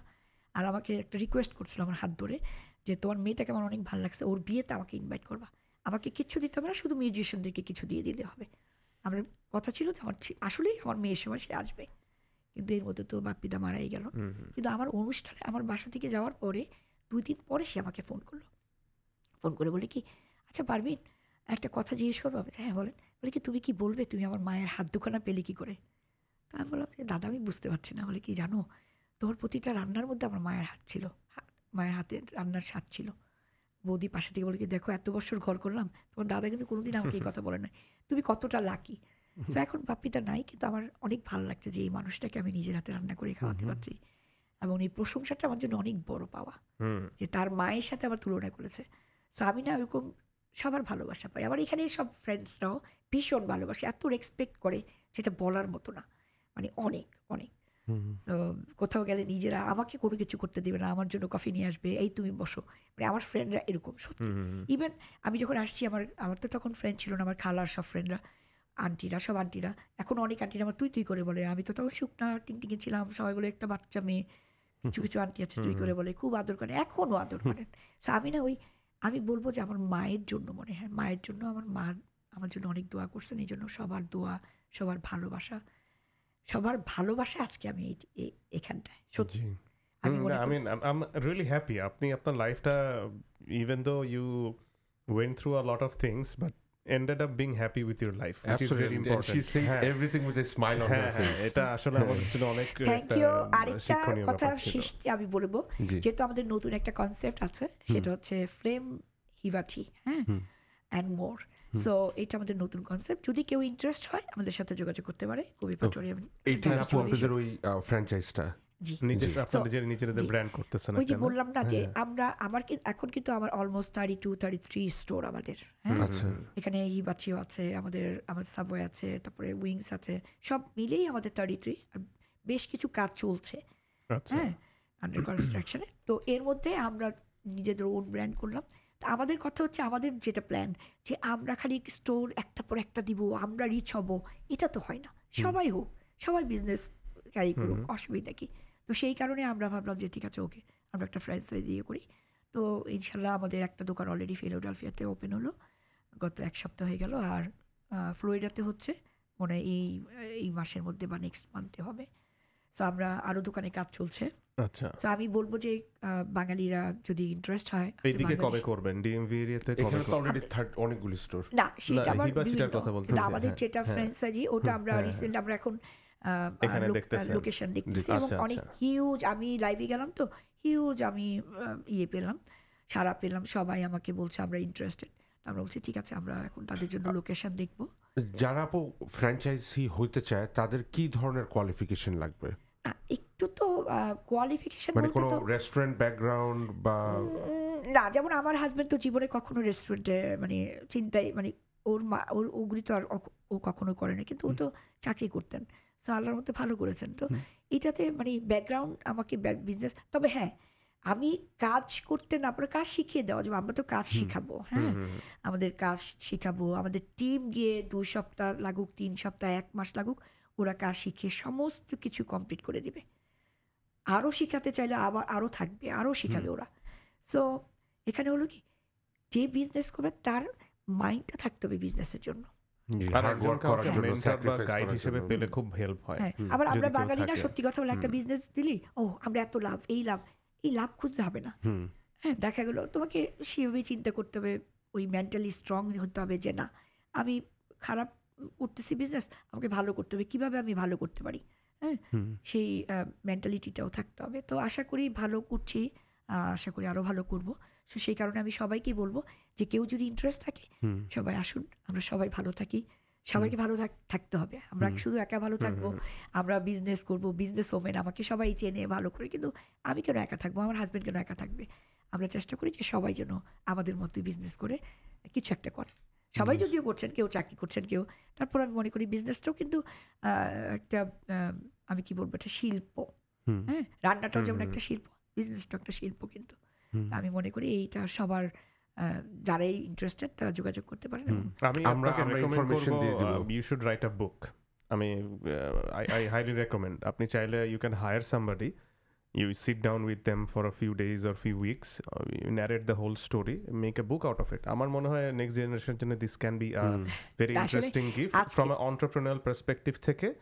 অনেকগুলো ডিটেলস আছে যেগুলো হয়তো বা আমরা এক বসাতে বের করে আনতে পারবো না, বাট এটা প্রফেশনালি যারা রাইটার থাকে, আপনি যদি তাদেরকে হায়ার করেন, তারা আপনাকে রাইট কোয়েশ্চেন্সগুলো করে এটাকে থেকে they can make a book out of it. আপনি এখানে চাইলে এটাকে সেলও করতে পারবেন। সো এটা একটা জাস্ট আমার suggestion, if you get time please do that. না এরকম কিন্তু আসলে আপনি যেভাবে এত সুন্দরভাবে এত হাসি মুখে কথাগুলি বললেন, মানে এই জিনিসগুলি আসলে মানুষজনের জানার স্কোপ করে দেওয়াটা ইজ অলসো ভেরি ইম্পর্টেন্ট। এরকম কোনো কিছু নাই আসলে, এরকম আমি কখনো পাই নাই, আমাদের কমিউনিটিতে নাই এই জিনিসটা একদম। যেমন অনেকে পড়াশোনা করে বা এখানে কোর্স করে বড় বড় চাকরি করছেন, আমি হয়তো সেই সুযোগটা পাইনি। আর আমার এখানে এসে যে পড়াশোনা করার সেই সুযোগটাও আমার ছিল না, কারণ আমি যখন আসছি আমি ভাবছি যে আমার হাজব্যান্ডকে হেল্প করতে হবে। আমিও তো 8-10টা মেয়ের মতো আমিও চিন্তা করতাম যে এখানে পড়াশোনা করে আমি একটা আমি চিন্তা করছি না আমার হাজব্যান্ডের পাশে থাকি, আমরা যেটুকু আজকে করতে করতে কিন্তু এটুকু আসছি, তাই না? সো আমিও মনে করি যে আমাদের প্রত্যেকটা মেনের উচিত আমাদের সবাই হাজব্যান্ডের পাশে থেকে, সবাই যদিও করছেন, অবশ্যই করছেন, আমি বলবো না যে করছেন না, তারপর আমি মনে করি যে ইভেন আমরা যখন আসছি আমাদের লাইফটা ছিল টোটালি অন্যরকম। এখন যারা আসছে বিলিভ মি ওদের লাইফটা অনেক ভালো, ওরা এসেই কাজ পাচ্ছে। আমাদের সময় আমরা কাজ পাইনি, আমরা কত কষ্ট করেছি, এখন তো ইজিলি কাজ পাচ্ছে। সো আমি মনে করি যারা এখন নিউ জেনারেশনের আসবে যারা, তাদেরকে বলবো যে একটু স্ট্রাগল করো, ইনশাআল্লাহ তোমরাও ভালো করবে। মানে it takes a bit of time, একটু সময় লাগবে। আর সবচেয়ে বড় কথা হচ্ছে যে প্যারেন্টসদের, বাংলাদেশে যাদেরকে রেখে আসবে তাদের দিকে দেখো, কারণ তাদের দোয়াই কিন্তু তুমি উঠতে পারবে। তুমি তোমার পরিবারকে দেখো। আমরা যখন এখানে ছিলাম আমরা সেই যতটুকু পেয়েছি তার থেকে কিন্তু আমার শ্বশুর মারা গেছে 92-তে। তা আমার শ্বশুর বাড়ির পুরো পরিবারটাকে আমার হাজব্যান্ড আমি টেক কেয়ার করেছি। তো আজকে তারপর তাদেরকে আমেরিকায় নিয়ে আসছি সবাইকে। আচ্ছা। তো এবং তারা আমার বাসায় ছিলেন, আমার দেবর, ননদ, ভাসুর সবাই আমার বাসায় ছিলেন। কোনোদিন একটা প্লেট ধুয়ে ভাত খেতে দিইনি। ভালোবাসবে না কেন? আমি তো সেই ভালোবাসাটা অর্জন করেছি। আমি মনে করি কি জানেন, অপেক্ষা করতে হবে না যে আপনি আমাকে ভালোবাসবেন, না, আমি আপনাকে ভালোবাসবো। সামহাও আপনি কোনো না কোনো একদিন আমাকে ভালোবাসতে বাধ্য হবেন। আর আমি এত ভালোবাসা দিব, আপনার তখন একবার মনে হবে যে না, এই মানুষটা এত ভালোবাসা দিচ্ছে, তাকে আমার ভালোবাসা দেওয়া উচিত। সো আমি ওইভাবেই আমার ভালোবাসা অর্জন করেছি পুরো কমিউনিটির কাছে। আমি কমিউনিটির কাছে ঋণী যে তারা আমাকে অনেক ভালোবাসে। আমার প্রত্যেকটা প্রোগ্রাম আপনি যদি যান আপনারা দেখবেন হিউজ, হাউসফুল, সত্যি আলহামদুলিল্লাহ। এবং এত প্রশংসা করেন আমি যেটা বলার মতো না। এবার আমার ফেসবুকে অনেকে আছেন আমি যাদেরকে চিনি না। বাংলাদেশে আমার 6বার কিন্তু করোনা হয়েছিল। সো আমার বাংলাদেশ থেকেও দেখা গেলো ফেসবুকে আমাকে অনেকে দোয়া করছেন আমার জন্য। একটা ফ্যামিলি রোজাও রেখেছেন, তার ছেলে, বাবা, মা 3 জন। সো এইটা অনেক বড় পাওয়া। আমি তাদেরকে চিনি না, কিন্তু ওই যে তারা আমার কথা শুনে, আমার সব কিছু দেখে আমাকে ভালোবাসে। আমি ওই বললাম না, এন্ড অফ দ্য ডে বলবো আমার মায়ের জন্য আমি সবার ভালোবাসা পাচ্ছি। সো মা বাবাকে ভালোবাসতে হবে, পরিবারকে ভালোবাসতে হবে, পরিবারের পাশে থাকতে হবে। পরিবার একবার হাতছাড়া হয়ে গেলে কিন্তু পুরো লাইফটা শেষ। সারা জীবন একলা থেকে যেতে হবে, খুব কষ্টের জিনিস। আমরা অনেক সময় অনেকে না বন্ধু বান্ধব না, হ্যাঁ বন্ধু অবশ্যই দরকার আছে, কিন্তু পরিবার আগে। পরিবারটাকে ঠিক রেখে তারপর সবকিছু, আমি বিশ্বাস করি। এবং এই কারণে আমার বাচ্চারাও ঠিক আমার মতোই, আমার হাজবেন্ডের মতোই পরিবার নিয়েই থাকে। বললাম না, ছেলে বিয়ে করেছে 2 বছর হয়ে গেল, এখনো বাসায় নিতে চাচ্ছে না। তো যাই হোক, এইটা তো আছে। আমি আরেকটু বলতে পারি কি? সেটা হচ্ছে যে আমার আরেকটা দিক আছে, সেটা হচ্ছে যে আমার প্যান্ডামিকে তো আসলে আমরা তো মুসলমান না, আমরা এটা বিশ্বাস করি। আমি বাংলাদেশ থেকে দেখে আসছি যেটা, যে দেখা যায় যে বিড়াল আমাদের নবীজি পালতেন, তো বিড়াল কিন্তু ঘরে পালা খুব, কিন্তু কুকুরদেরকে বাংলাদেশে ঘরে পালতে চায় না, বলে যে আমাদের 2 জনেরই কুকুর আছে। তো ওই কারণে আমরা কখনোই পেটস ঘরে রাখবো চিন্তাও করি না। কিন্তু প্যান্ডামিকে না আমার ছোট ছেলে বিড়াল নিয়ে আসলো, ওই বিড়ালটা আবার 3 বছর পরে মারা গেলেন, কিন্তু আমার বাসার ব্যাকইয়ার্ডে ওর গেভেটটা। আর আমার ছেলে ডগ, মেয়ে ডগ 2 জন নিয়ে আসছে।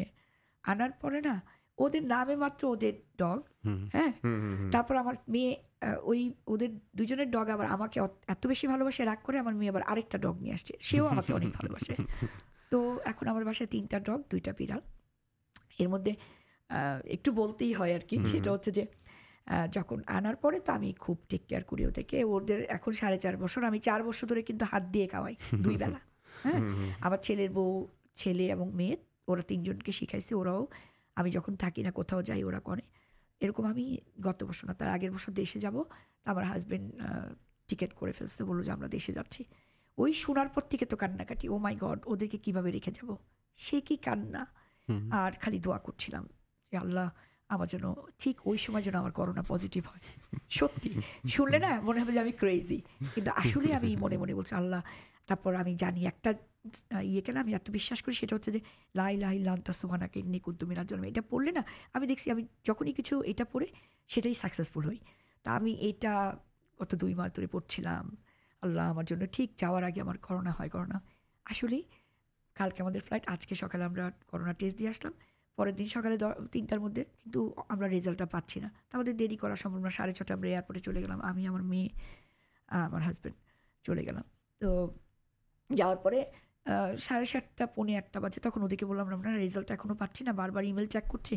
ওরা বলে যে না উইদাউট পেপার আমরা তো তোমাকে ফ্লাই করতে দিব না। তখন ওরা আমাকে শ্যান্টিলিতে পাঠালো যে তোমরা ওখানে গিয়ে টেস্ট করো। তো এই 15 মিনিটস আর 20 মিনিটস, তো আমরা ওখানে গেলাম। ওই মেয়েটাকে বললাম যে তুমি আমার জন্য দোয়া করো, আমার জন্য করোনা পজিটিভ হয়। তো মেয়েটা আর সেখানে কান্নাকাটি করতেছি, মেয়েটা আমার মেয়েকে বললো কি oh my god your mom is crazy. তো পুরো মিলিয়ন 1 মিলিয়নের উপরে মানুষ মারা যাচ্ছে, তোমার বাবা মা কিন্তু করোনা চাচ্ছে আর কি। আমার মা আসলে ডগদেরকে অনেক ভালোবাসে। তা আমি তো দোয়া পড়তেছি 20 মিনিটস পরে এসে বললো কি ওদের দুজনের নেগেটিভ, আমার পজিটিভ। তো এইবার বুঝেন যে আমি শুধু ভালোবাসা মানুষকেই না, আমরা দুইজনই প্রচন্ড রকম অ্যানিমেল লাভার। আমাদের মাশাআল্লাহ আপনার সাথে একটু কথা হচ্ছিল এটা নিয়ে। আমার বাসায় এখন 5টা। Wow oh my god. আর সূর্য ভাইয়ের এটা 4টা টোটাল, 4টা। সো আমাদের প্রচুর অ্যানিমেলস, আমরা হিউজ অ্যানিমেল লাভার। এটা নিয়ে আমরা একটা বিশাল আলোচনা আলাদা একটা গল্প করাই যাবে। হ্যাঁ, মানে আমরা কখনো শেল্টারে গেলে খালি হাতে ফেরত আসি। যেমন আমার বড় ছেলে বলে আম্মু বাংলাদেশে একটা শেল্টার করে দাও। আমি যখন গতবার দেশে গেলাম তখন এই আমার বসুন্ধরায় ও মাই গড কারো বাসায় বেড়াতে গেলাম, সত্যি বুয়াদেরকে টাকা টুকে দিয়ে হাড্ডি টাড্ডি সব নিয়ে আসতাম বাসায়, আস্তে গাড়িতে নিয়ে রেখে দেবো, রেখে দিতাম। এরকম দেখা গেলো একটা অনুষ্ঠানে 8-10টা প্যাকেট হয়ে যেত এই হাড্ডি টাড্ডি, সত্যি।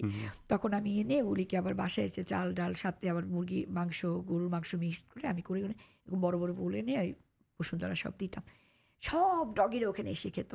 বিড়াল দিকে খাওয়া দিতাম। ও মাই গড আমি চলে আসছি আর আমার যা আমাকে বলে ভাবি কি শুরু করছেন, আশেপাশে সবাই রাগ হচ্ছে। তো এরকম ভালোবাসি আর কি।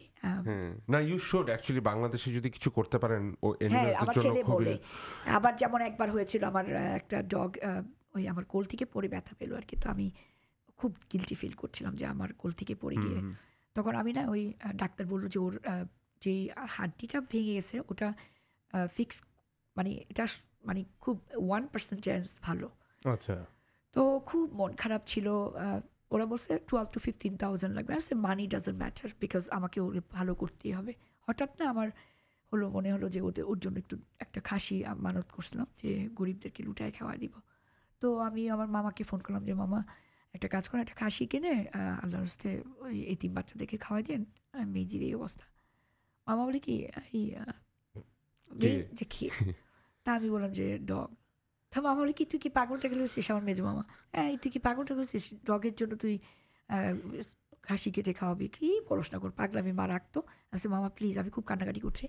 মামা তখন বলে আচ্ছা আচ্ছা দেখি কী করা যায়। তো মামা মাদ্রাসায় গেলেন, হুজুরকে জিজ্ঞেস হুজুর বললেন যে যেহেতু উনি নিয়ত করছে না, মালিক আল্লাহ, মালিক যে সে কবুল করার মালিক আল্লাহ, আপনি করেন। তখন খাসি কিনলো আমার মামার ছেলে, সেগুলি আবার ভিডিও করে করে দেখালো, খাওয়ালো। সত্যি বিশ্বাস করবেন কিনা যায় না, 5 দিন পরে ওরা আমাদেরকে কল করে বললো যে ইটস মিরাকল, যে ওর আর অপারেশনটা লাগবে না। তো আমি এই ধরনের মানে পাগলামি আর কি আমার মধ্যে। না আমাদেরও প্রচুর পাগলামি আছে, আমাদের অ্যানিমেল নিয়ে আমাদের প্রচুর পাগলামি।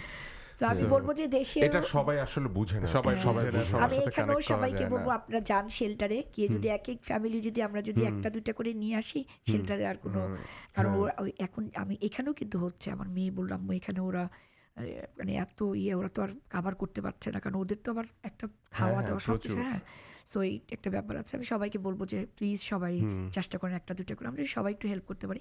দেশেও সবাইকে বলবো যে সবাই আবার আছে না বাংলাদেশের যেই প্রেসিডেন্ট হোক, যেই বাংলাদেশের দায়িত্ব নেই, আমি বলবো যে প্লিজ সবার আগে এনিমেলগুলিকে একটু টেক কেয়ার করা উচিত।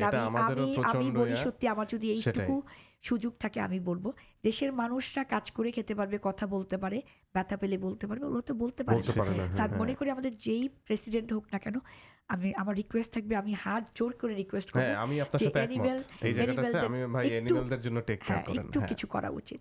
উই ডোন্ট কেয়ার আপনারা কে পাওয়ারে আসেন, অ্যাকচুয়ালি আই ডোন্ট। সেটা আমার কে পাওয়ারে আসে, উই ডোন্ট কেয়ার, বাট আমি মনে করি যারাই আসবেন প্লিজ প্লিজ প্লিজ, দেশের মানুষ, দেশের প্রাণী, সবার জন্য সবাই একটু সাহায্য করলে হয়। তো এনিওয়ে আজকে অনেক কথা বললাম। থ্যাংক ইউ সো মাচ তোমাদের দুজনকে আমাকে এত সুন্দর একটা সুযোগ করে দেওয়ার জন্য। Thank you so much. It was our pleasure. Honestly, I had an amazing time. Thank you so much. And I want to thank Nick bhai to putting this together. উনি না থাকলে হয়তো নিক আমার কাজিন হয়, ও আমাকে যখন বললো আমি বললাম ও মাই গড তুমি আমাকে চুজ করলে, বলে হ্যাঁ আপু। সো নিকের কাছেও আমি ঋণী, নিককেও অনেক অনেক ধন্যবাদ, ওর কাছে আমি কৃতজ্ঞ। আই হোপ আপনার ভালো সময় কাটছে আমাদের সাথে। হ্যাঁ ভালো লাগছে, যেমন তোমরা আমাকে প্রশ্ন করার আগেই আমি তো সব বলে ফেলছি, মানে এত ফ্রি ফিল করছি। আপনাকে ফ্লোটাকে ইন্টারাপ্ট করতে চাই না, বিকজ দর্শকরা আমার মনে হয় গল্পটা শোনার সময় গল্পটাই শুনতে চায়। আমরা বারবার প্রশ্ন করলে সেটাও তাদের কাছে ভালো লাগবে না।